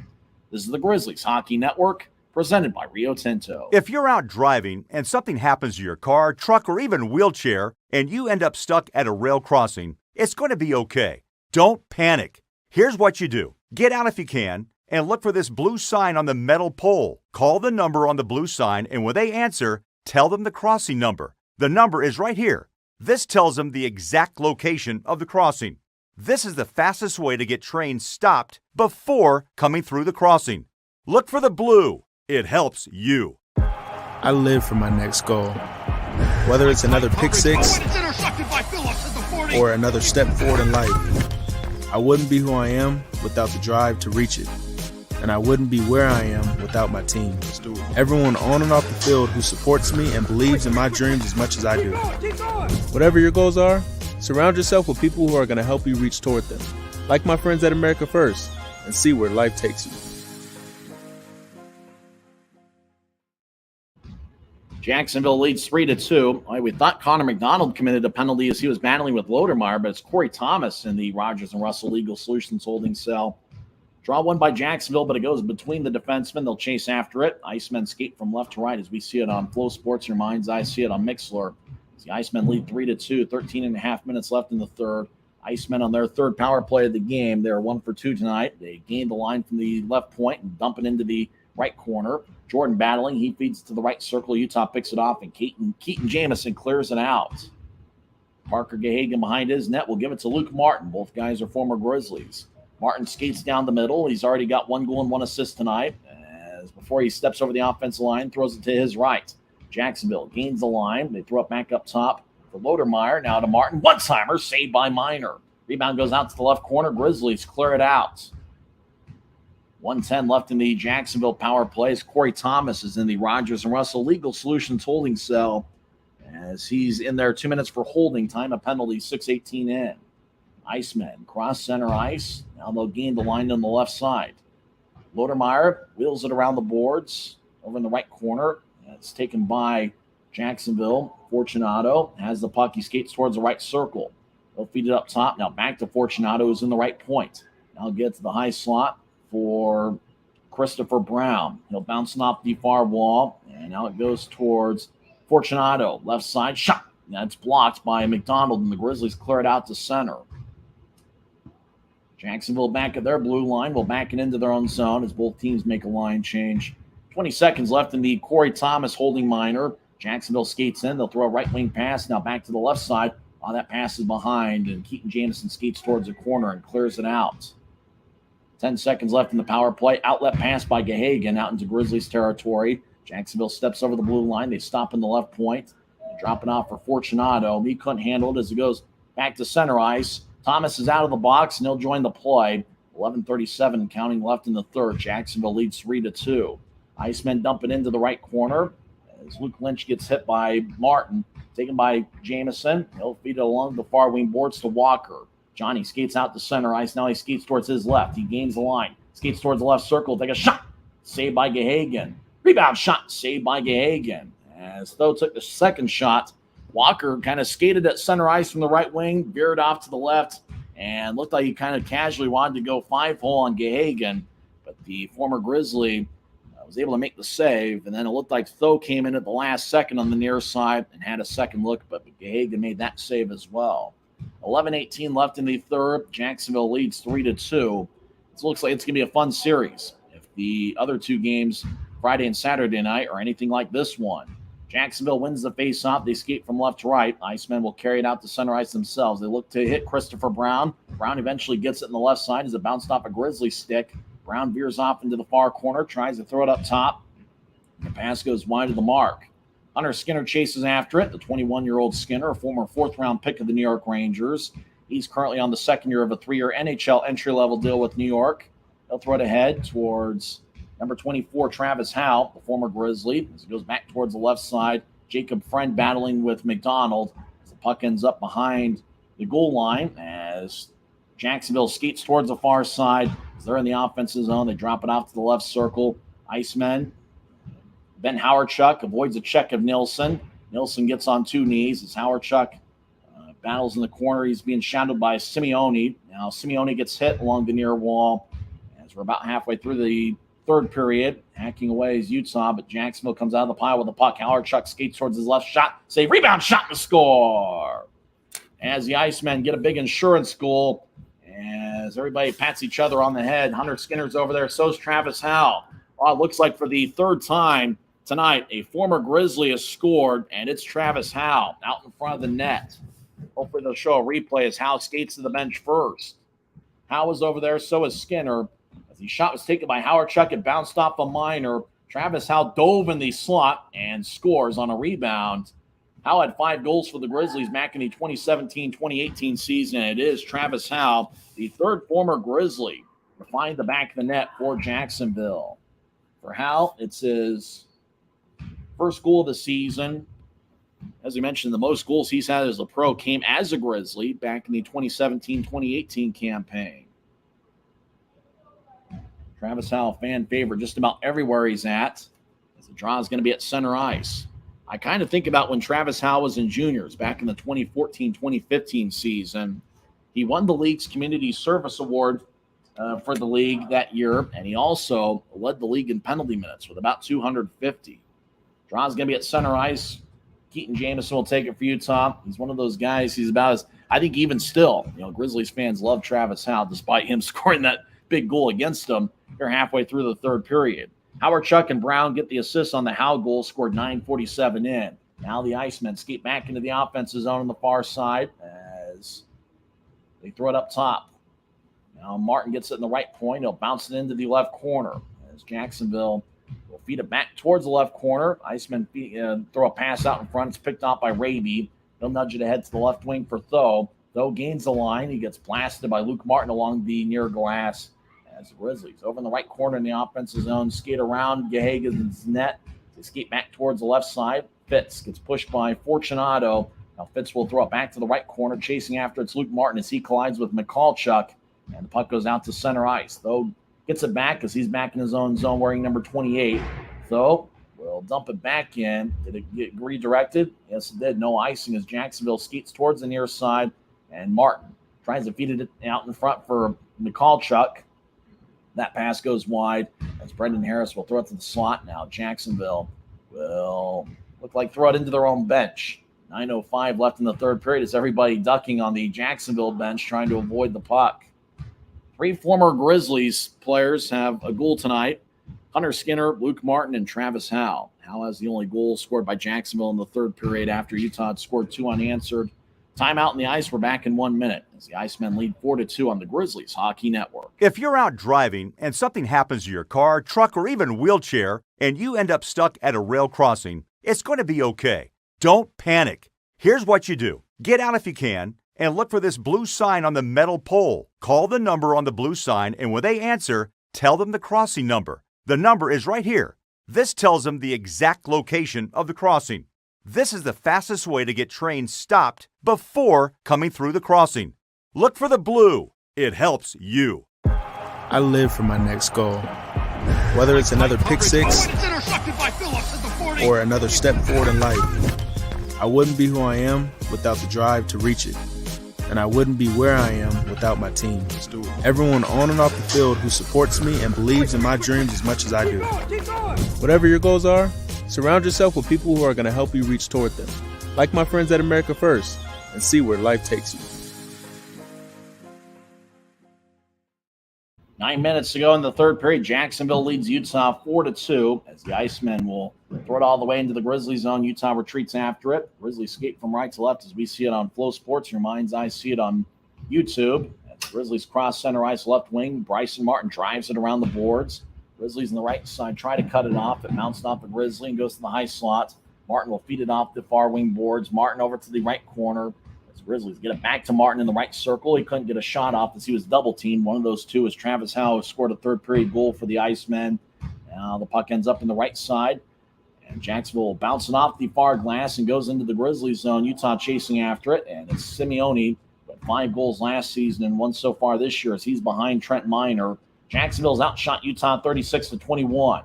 He'll give it to Martin. Bryson, the former third-round pick of Buffalo, he'll wing it out to center ice. Now the Grizzlies skate in from the right. Grizzlies, right circle, shot, saved by Gahagan. Rebound, Fitz out in front. I tried to bounce it off of Gahagan.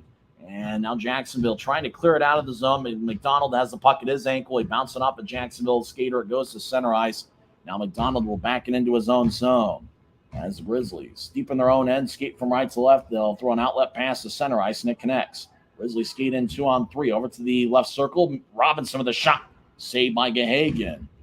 As the former Grizzly holds on. 7:43 left in the third. And we talked about far too many times the former Grizzlies are on Jacksonville's roster. Well, I guess I'm prophetic because 3 former Grizzlies have goals for Jacksonville, and their goaltender, Parker Gahagan, right now would be the winner. He has stopped 21 of 23. So all 4 former Grizzlies skaters, all 4 former Grizzlies players, the 3 skaters and Gahagan, have all made their impact felt. Off the draw, Nilsson with a shot, saved by Gahagan, and he holds on. 7:38 left in the third, as Grizzlies peppering their 24th shot on Gahagan, as he has now stopped 22 of 24. If you joined us late, Jacksonville scored the first 3 goals of the game. Hunter Skinner, 3:02 into the first. Luke Martin, 16:34 into the second. Zach Jordan, 18:33 into the second. Tyler Penner found the back of the net on the power play. 44 seconds left in the second. Then Neil Robinson scored 22 seconds into the third. Travis Howe got a big insurance goal for Jacksonville, his first of the season, 9:47 in. As the puck is at the Utah blue line, Nelson nudges it ahead to Walker, or make that Penner. Tyler dumps it in. Gahagan behind his net will throw it to the far side. Jacksonville nursing a 2-goal lead will throw a right wing pass. It goes out to center ice. Luke Martin dumps it in. Martin played with Utah last season. He was on the top line with Dastu most of the year. Grizzlies will throw it towards the near side. Right point. Martin shot. Saved by Minor. Rebound goes out to Walker. Johnny throws it to center ice. It's taken by Robinson, who's played well tonight. Robinson over to the left side for Penner. I try to feed it back to Robinson out in front. Pass goes wide. Now Robinson over in the right corner gets it taken away. And it's Hunter Skinner, the former Grizzly, who's got a goal tonight. He gets around Michalchuk. Those guys were in a fight a couple seasons ago in Wheeling, February 28th of 2021. They'll throw it to the Utah blue line. Grizzlies regather it. Aaron Tho was in that building that night, and he'll ice the puck all the way down looking for his former Wheeling teammate and current Grizzly teammate Michalchuk as the pass goes wide and deep into the Jacksonville zone. Draw comes back towards Trent Minor, 6:35 left in the third, and I'm sitting there with Guy Carenza tonight, and Guy, that Travis Howe goal off the rebound, that's a tough break for Utah. Yeah, Tyson, it was a tough break. Great effort by Howe, and of course, another former Grizzly gets a goal here tonight. Revenge game for former Grizzlies. Draw taken in the right circle. Howard Chuck for Jacksonville, but it's Jamison that wins the draw. Grizzlies getting out to center ice. Jacksonville corrals it. It bounces off a body. Icemen skate back into the zone as Martin gets taken away by Thomas. Now Jamison along the far boards. He'll start skating north-south. Right wing, he crosses center ice and dumps it in. And chasing after it's Jacob Friend, who was just added to the Jacksonville roster today. He played in the AHL previously. Friend being shadowed by Michalchuk, who played for Jacksonville last year. Puck glides along the near wing boards. As it stays in Jacksonville's zone, Thomas feeds it towards the slot. Jacksonville picks it off, and 1-on-2. Icemen skate into the offensive zone, and they'll dump it in. Less than 6 minutes left in the third period. Icemen are up by 2 as the Grizz throw it towards center ice. Pass was behind Cam Strong, and Jacksonville has it back in their own zone as the Icemen back in their own corner skate along the near wing wall as they'll throw it out to center ice for Luke Lynch. It goes past him into the Grizzlies zone, and now it's on the near side. Martin crosses center ice. 2-on-3. Martin skates towards the left circle, takes a shot. Saved by Gahagan. As the Icemen back behind their net, and they'll feed it ahead. Luke Lynch now it goes towards the near side. As Jacksonville dumps it in. As Pouncey chases after it. As he's being chased by Tim Theocharis. Simeone will dish it out ahead. Grizzlies cross center and dump it in. 5 minutes left in regulation as Gahagan covers up just to the left of his net. And we get a whistle and a stoppage of play. 5:05 left in the third. Jacksonville leads 4-2. We're back in 1 minute to find out how this one ends. This is Grizzlies Hockey presented by Mountain Land Supply Company.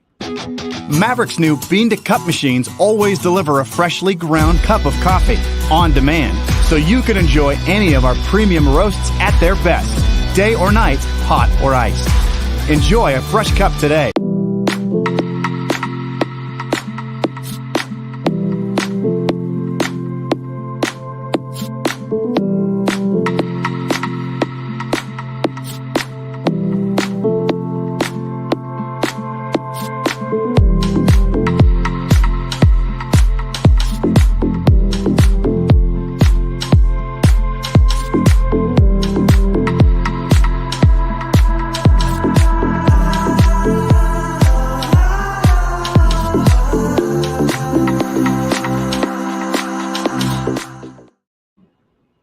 Jacksonville leads 4-2.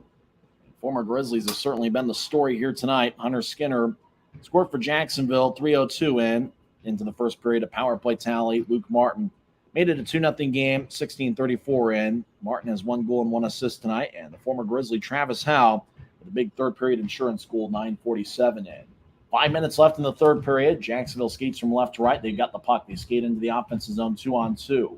Over to the left circle. Pass didn't connect over towards Victor Hadfield. Hadfield on the left side. Skates towards the middle. He gets tripped up. No call. Grizzlies 2-on-2 cross center ice. Utah on the left point. Drops it off for McDonald, but Utah's offside as the whistle blows with 4:43 left in the third. Jacksonville has outshot Utah 36-26, but the Grizzlies here in the third period have an 11-9 edge on the shot count. Draws it neutral ice. First of a 3-game set. These teams met twice last season. Jacksonville won twice on the Maverick Center ice. In fact, Jacksonville's first win of that 2-game series was the only time the Grizzlies lost a game when leading after 2 periods. As the Icemen, who, like the Grizzlies, have a 9-9 record this season. They'll throw it out to center ice, bounces off the stick of Travis Howe. It goes to Utah as Andrew Nilsson will feed it to the far side as McDonald gets it back to Nilsson. Andrew will throw it north-south. It hit off the stick and goes deep into the Icemen zone. Utah chasing after it.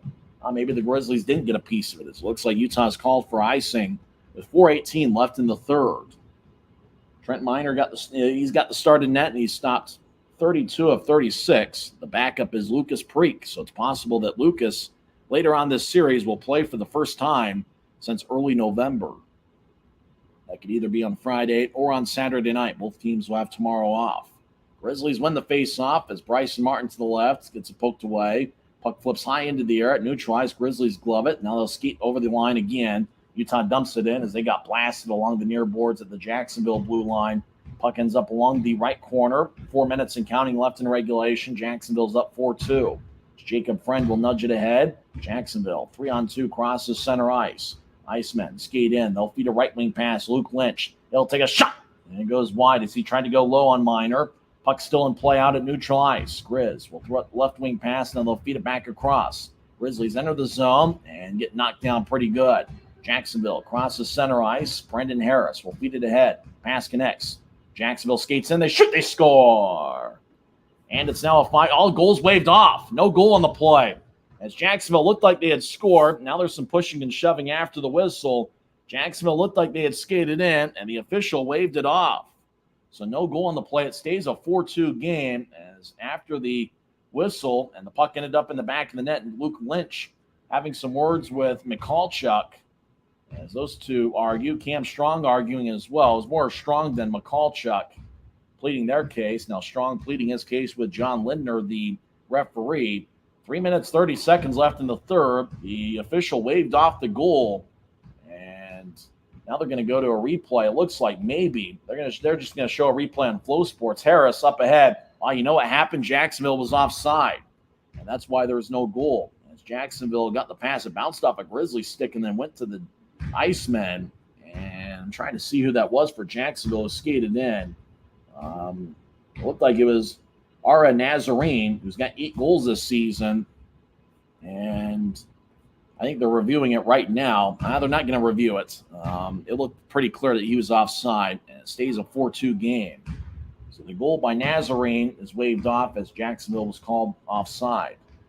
As the Icemen win the face-off, 3.5 minutes left in the third period, and they're trying to get past Corey Thomas into the Grizzlies zone. Corey Harris was a defensive back like 2 decades ago. Why did that name come up? As the Icemen dump it in, Corey Thomas chases after it. Thomas is 6'5" and 215. Probably could be a pretty good football player. He'll get it ahead. Now to Simeone.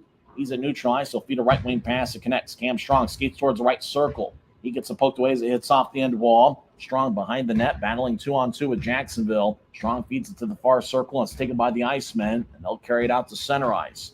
Jacksonville dumps it in. Less than 3 minutes left in regulation. Now Corey Thomas gets it, not Corey Harris, the former Raven defensive back who was part of the 2000 Super Bowl team.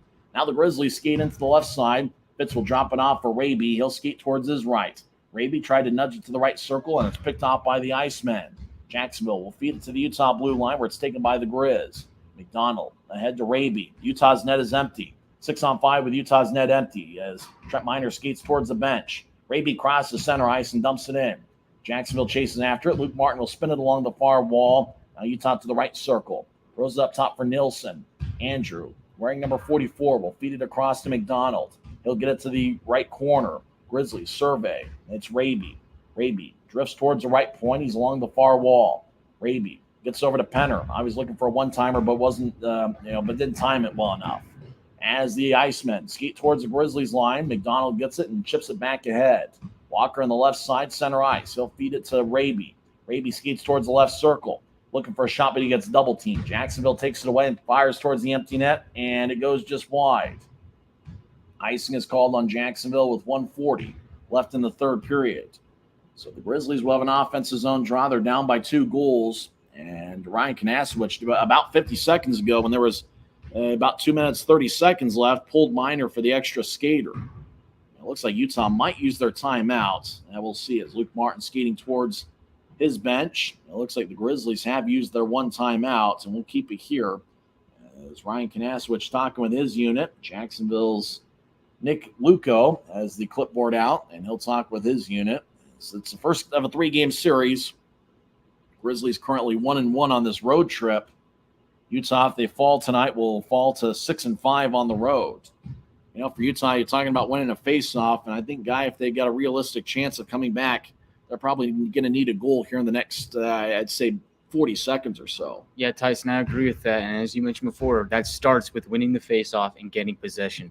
They lose this face-off, Jacksonville takes that puck. They have a chance to clear it down and kill about 20 seconds or so. So it's going to be big and key that Utah does win this upcoming face-off. Draw is going to be in the Icemen zone. It's kind of interesting to see the style of Jacksonville. They're a team that likes to possess the puck. It's not that different from the style that Tim Branham ran as head coach of the Grizzlies, and obviously Hunter Skinner playing for Branham a couple years ago, and Travis Howe a handful of years ago as well. So draws in the right circles are back to live action, and it's won by Jacksonville. And now it goes to the far corner. Penner collides with Jacksonville, hacking away. Utah comes out with a puck. Grizzlies, Dakota Raby feeds to the goal line. Utah skates around the net. Grizz get it up top for McDonald. Connor feeds it to the left corner. Now they were looking for the corner, and Jacksonville picked it off. Icemen will ice the puck all the way down as the arm is raised by the linesman. 1:18 is left in the third, and the Icemen are doing a good job of kind of collapsing in the middle and really forcing the Grizzlies to play on the perimeter. And it seems like they've done a good job of that all night long. Derek Lodermeyer will take the draw for Jacksonville against Tyler Penner. Penner has a goal tonight for the Grizzlies, which came late in the second period. Penner crouching down. He's been outstanding over the last 5 games. Draw won by Utah as they feed it to the right point. Nielsen across to McDonald. Connor gets it back to Nielsen. They'll get it to the right side just outside the circle to Raby. Raby skates towards his left. Drops it back off for Nielsen. Andrew with a lefty shot on it. Got redirected as Walker skates towards the corner. They'll throw it up top for McDonald. They'll fire a righty shot that goes wide. Less than a minute left as the puck ends up in the right corner. Jacksonville battling with Utah along the far wall. Nielsen hacking away, fits in the area. Grizzlies come out of the pile with the puck. Walker feeds it down the middle, backhand shot, save, rebound shot, saved by Gahagan. Puck still in play as it goes to the right side. Grizz will throw it up top to Nielsen. He winds and fires, and Gahagan makes the save. 36 seconds left in the third, and the Grizzlies had a couple good looks there. Nielsen just now from the right side, and Gahagan looks like he's going to get the victory to go to 5-5 on the season. 36 seconds left. A very long shift for both teams. Jacksonville will get some fresh skaters on the ice. Looks like the Grizzlies will keep the same 6 out there. 36 seconds left. Utah's up to 29 shots to Jacksonville's 37. As the draw won by, well, looks like the linesman says, my bad, we'll do it over again. As Penner wearing an A on his sweater. He's been one of the Grizzlies' team leaders over the last year and a half. Dylan Fitz also with an A on his sweater, and the captain is Connor McDonald.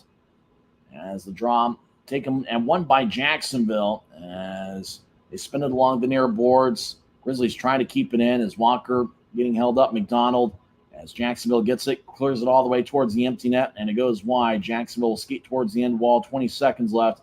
Icemen behind the net as they get it over to the left side. Shot and a score. And this baby's in the refrigerator. Is that Travis Howe getting his second of the game? I think it is. Travis Howe, the former Grizzly, has scored 2 goals tonight, both of them coming in the third period, and 4 different goals by former Grizzlies skaters, including 2 by Travis Howe in the third period.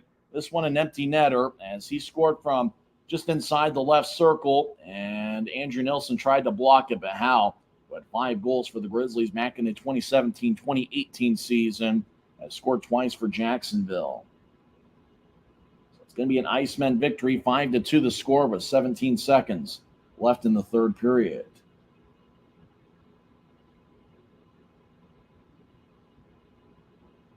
Draw at center ice. Action.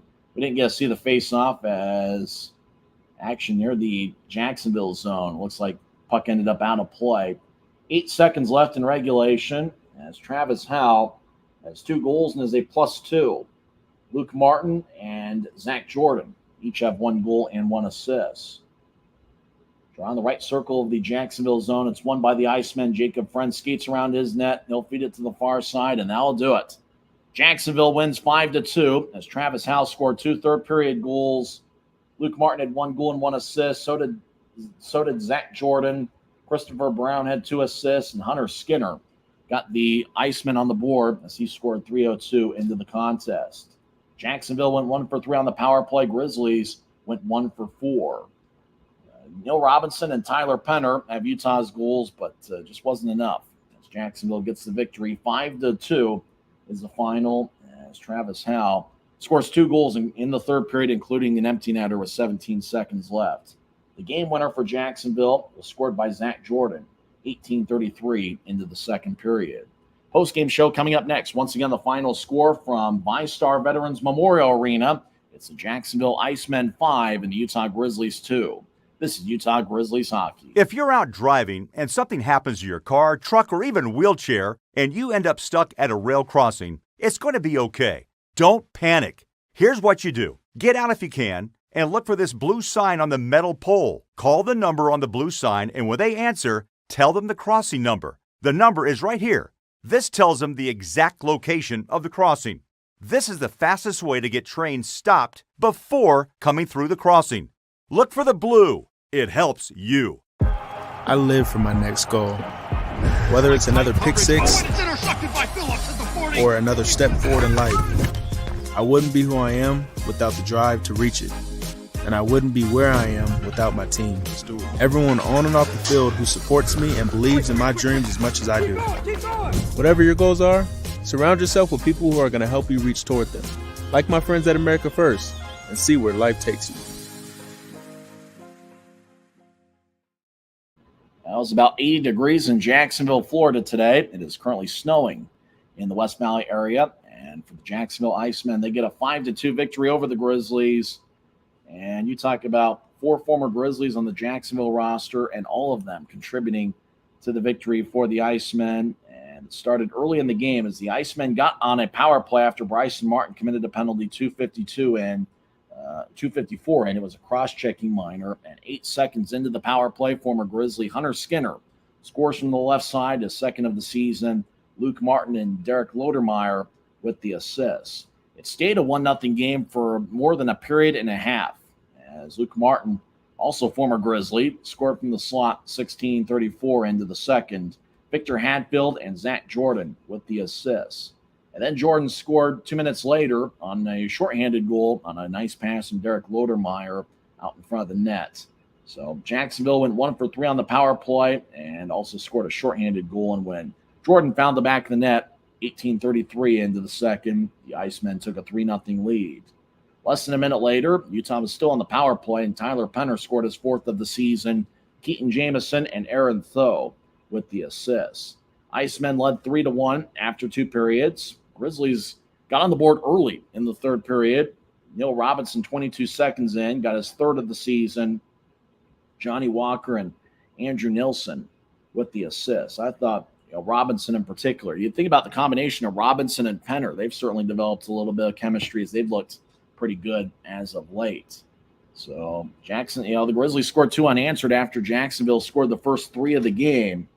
But then the former Grizzly Travis Howe ends up scoring a big insurance goal. 9:47 into the third. It was a shot initially taken by Ben Howardchuk, and it bounced off of Trent Miner. Unfortunately, it looked like Miner allowed a few more rebounds than he normally does. And Howe just kind of diving in front of the net, just kind of fired a righty shot that ended up going past Miner. It was his first goal of the season. He's being interviewed right now in Jacksonville. And then Howe got an empty netter, 19:43 in, with Brown and Nazarene getting the assists. And speaking of former Grizzlies, Parker Gahagan gets the win in net. He stopped 27 of 29. It's his 5th win of the season. Trent Miner in the loss stopped 33 of 37. Grizzlies did outshoot the Icemen 14-11 in the third period, but Jacksonville outshot the Grizzlies 38-29, and they outscored them 5-2. I'm Tyson Whiting here with Guy Carenza. Just one of those nights where you talk about the revenge games. The revenge games were certainly aplenty, with former Grizzlies all around contributing to Jacksonville's victory. Yeah, Tyson, we came into this game thinking that it was going to be the Vladislav Michalchuk revenge game, and well, that wasn't the case. In fact, it was quite the opposite, as every single former Grizzly seemed to have a part to play in this Jacksonville victory, including Travis Howe, 2 goals and his best Bobby Orr impression. So you figure, okay, well, ex-Grizzlies got their revenge game this game. Next time, it's the Michalchuk, revenge game. Yeah, it's going to come on Friday. We'll probably be in the lobby of the Grizzlies office going Friday's game, and it should be interesting. I thought two current Grizzlies that played well tonight, Neil Robinson and Tyler Penner. Those guys have developed a bit of a chemistry. Penner scored that power play goal with 44 seconds left in the second period, and then 22 seconds into the third, Neil Robinson got his third of the year, and I think those two have really contributed mightily to the Grizzlies on this road trip, and I thought both guys played a good game. Yeah, Tyson, I agree. It does seem like they have developed a good chemistry together, and I think that's exciting to see going forward. Another guy I want to highlight, and he didn't show up on the score sheet, but Johnny Walker. Johnny Walker, I thought, had a really good game, especially earlier on in the first period when the game was in its 1-0 state. I thought Johnny was taking shots and he was moving very quickly, trying to make stuff happen when a lot really wasn't happening for the Grizzlies. So I liked the game from Johnny Walker. Walker had 4 shots, which was tied for the club lead. Walker, Martin, Penner, and Neil Robinson each had 4 shots. One of Penner and Robinson's 4 shots found the back of the net. As for Jacksonville, Ben Howardchuk had 6 shots. That led their club. Luke Martin and Christopher Brown had 5 shots. Hunter Skinner had 4. Zach Jordan was outstanding. He had 1 goal and 1 assist. Let's get to the 3 stars of the game. Number 3 star is Zach Jordan with 1 goal and 1 assist. He was a +1 and had 3 shots. Jordan is the number 3 star. The number 2 star is Luke Martin, who had 1 goal and 1 assist. He was a +2 and had 5 shots. Martin last season, if you remember, was part of the top defensive pairing in the league with Charles Edward Dastu. Martin wore number 44. Dastu wore number 45. And, Luke's a former second-round pick of the Carolina Hurricanes. So you're thinking about a guy that's certainly capable night in and night out. And Martin wearing number 7 this season, right now is almost a point a game. You think about the 2 points tonight. He now has 14 on the season, and this is 19th game of the year. With Utah last season, he had 10 goals and 33 assists in 59 games, and a plus-minus better than +20. In 17 playoff games for Utah last season, had 2 goals and 10 assists. And so you knew Luke Martin was amped up to play against a lot of his former teammates. The other guys didn't really face many of these same, they obviously the jersey, of the Grizzlies, but it wasn't like Hunter Skinner or Travis Howe or Parker Gahagan really were teammates with many of those current Grizzlies on the ice. And so, Luke Martin ended up having a good game. Hunter Skinner played well with the 1 goal, which came early in the first period. And you don't want to make that the complete storyline of the former Grizzlies, but they ended up making a big contribution to the victory. We saw Derek Lodermeyer with an assist. Zach Jordan had a good game, but really, you think about controlling the pace of a game. That was something that I thought that defensive pairing last season and Dastu and Martin did so well, is they controlled the pace of the game so well. And I thought Jacksonville tonight, especially in the first 2 periods, they controlled the pace of the game much to their liking. Yeah, Tyson, I couldn't agree more. Jacksonville, for the most part in this game, really had their way. They dictated, as you said, the pace, and I think that went a long way in them winning this game. And as for Luke Martin, I liked Luke Martin when he was with this team last year. Him and Dastu, that pairing was lethal, man. Every time you needed a spark, one of those 2 guys was definitely involved. And so to lose that pairing, I think for the Grizzlies is significant, and I think we're starting to see it a little bit more. Andrew Nielsen helps fill that void, but losing those 2 guys is tough, considering how much of an offensive output they put for this team. Jacksonville goes over the 500 mark with a 10-9 record. The Grizzlies fall below 500. They are now 9-10, but the Grizzlies still have a winning record on the road at 6-5 on the season. Jacksonville looks like they've been pretty tough at home with a 6-3 record. So it'll be interesting to see what happens on Friday night. You think about that Thursday off day. I can't imagine with the temperature being at about 80 degrees the Grizzlies are going to spend a whole lot of time in their hotel room. What's it outside now in West Valley City? I think it's about 30 degrees and snowing. It might not even be 30 degrees. Looks like Guy and I are going to have a pretty tough commute home, and hopefully that goes well. The Grizzlies, however, some of them might end up playing golf. It's that warm. If there's a beach over in Jacksonville, they're probably there. I know if I were in Jacksonville, I'd probably find a way to get to the NFL stadium. Maybe go to the Jacksonville Jaguars team store and see if I can find a Trevor Lawrence jersey, or maybe something fun, or maybe I can find Urban Meyer hanging out somewhere in Jacksonville. If he hasn't sold his house yet. But a lot of fun stuff in Jacksonville for tomorrow. It should be a relaxing day for the players, and then come back Friday ready to even up the series. Yeah, Tyson, I think the Grizzlies need to relax, but not too much, right? Because they got 2 more games after tomorrow. But I think for the Grizzlies, this series kind of reminds me of that series against the Lions, where you're playing an unfamiliar opponent. And okay, so you come out into the first game, you don't really know what to expect. Grizzlies come out and they lose that first game, right? But the next 2 games against the Lions, the Grizzlies were on their A game, and it showed, and they won. So I think going into Friday and Saturday, now the Grizzlies know what to expect. I think Coach Kanastowicz is going to have a game plan built around that. And I think we're going to see a much better outing on Friday and Saturday than we did today. And so I think, like I said before, if the Grizzlies can get 2 out of the 3 of these games, they're in good shape. And I think they have a good chance to do that Friday and Saturday. I'd almost want to keep the statistics positive, but believe it or not, the Grizzlies are just 2-6 in the first game of a series of 2 games or more. However, in the second game of a series of 2 games or more, the Grizzlies have a 5-2 record. So they've really struggled in the series openers and have bounced back to play well in the second game of the series. But, we'll see what happens on Friday. Maybe that will be the Vladislav Mikalchuk revenge game. You're kind of looking at the Grizzlies' power play, which did score a goal tonight, coming from Penner. You like the way Neil Robinson has looked, and that Dakota Raby, I don't think he scored a point tonight, though, as it looks like Raby's 5-game point-scoring streak came to an end. I do believe, if I remember right, Nilsson did get a power play assist, and he actually was a third-period assist that Nilsson got even strength on the Robinson goal. So Nilsson's point-scoring streak extends to 6 games, but Dakota Raby's 5-game point-scoring streak came to an end tonight. And so, for Andrew Nilsson, he just continues to roll along. And, for Raby, I think Jacksonville did a good job of trying to bottle him up, because you let a guy that's got that kind of speed get out in open ice.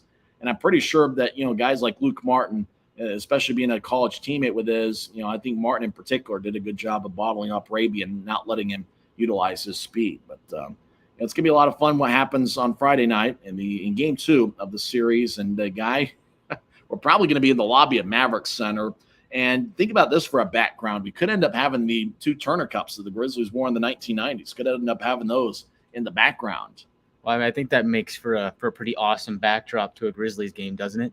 So that should be good. And as for the Grizzlies, I think there was a lot to like in this game at certain points, but you used the term bottled up, and that's what Jacksonville did for the most part, and they had their way. So for the Grizzlies on Friday and Saturday, can they prevent that? Can they escape that? And if they can, I think they got a good chance of winning.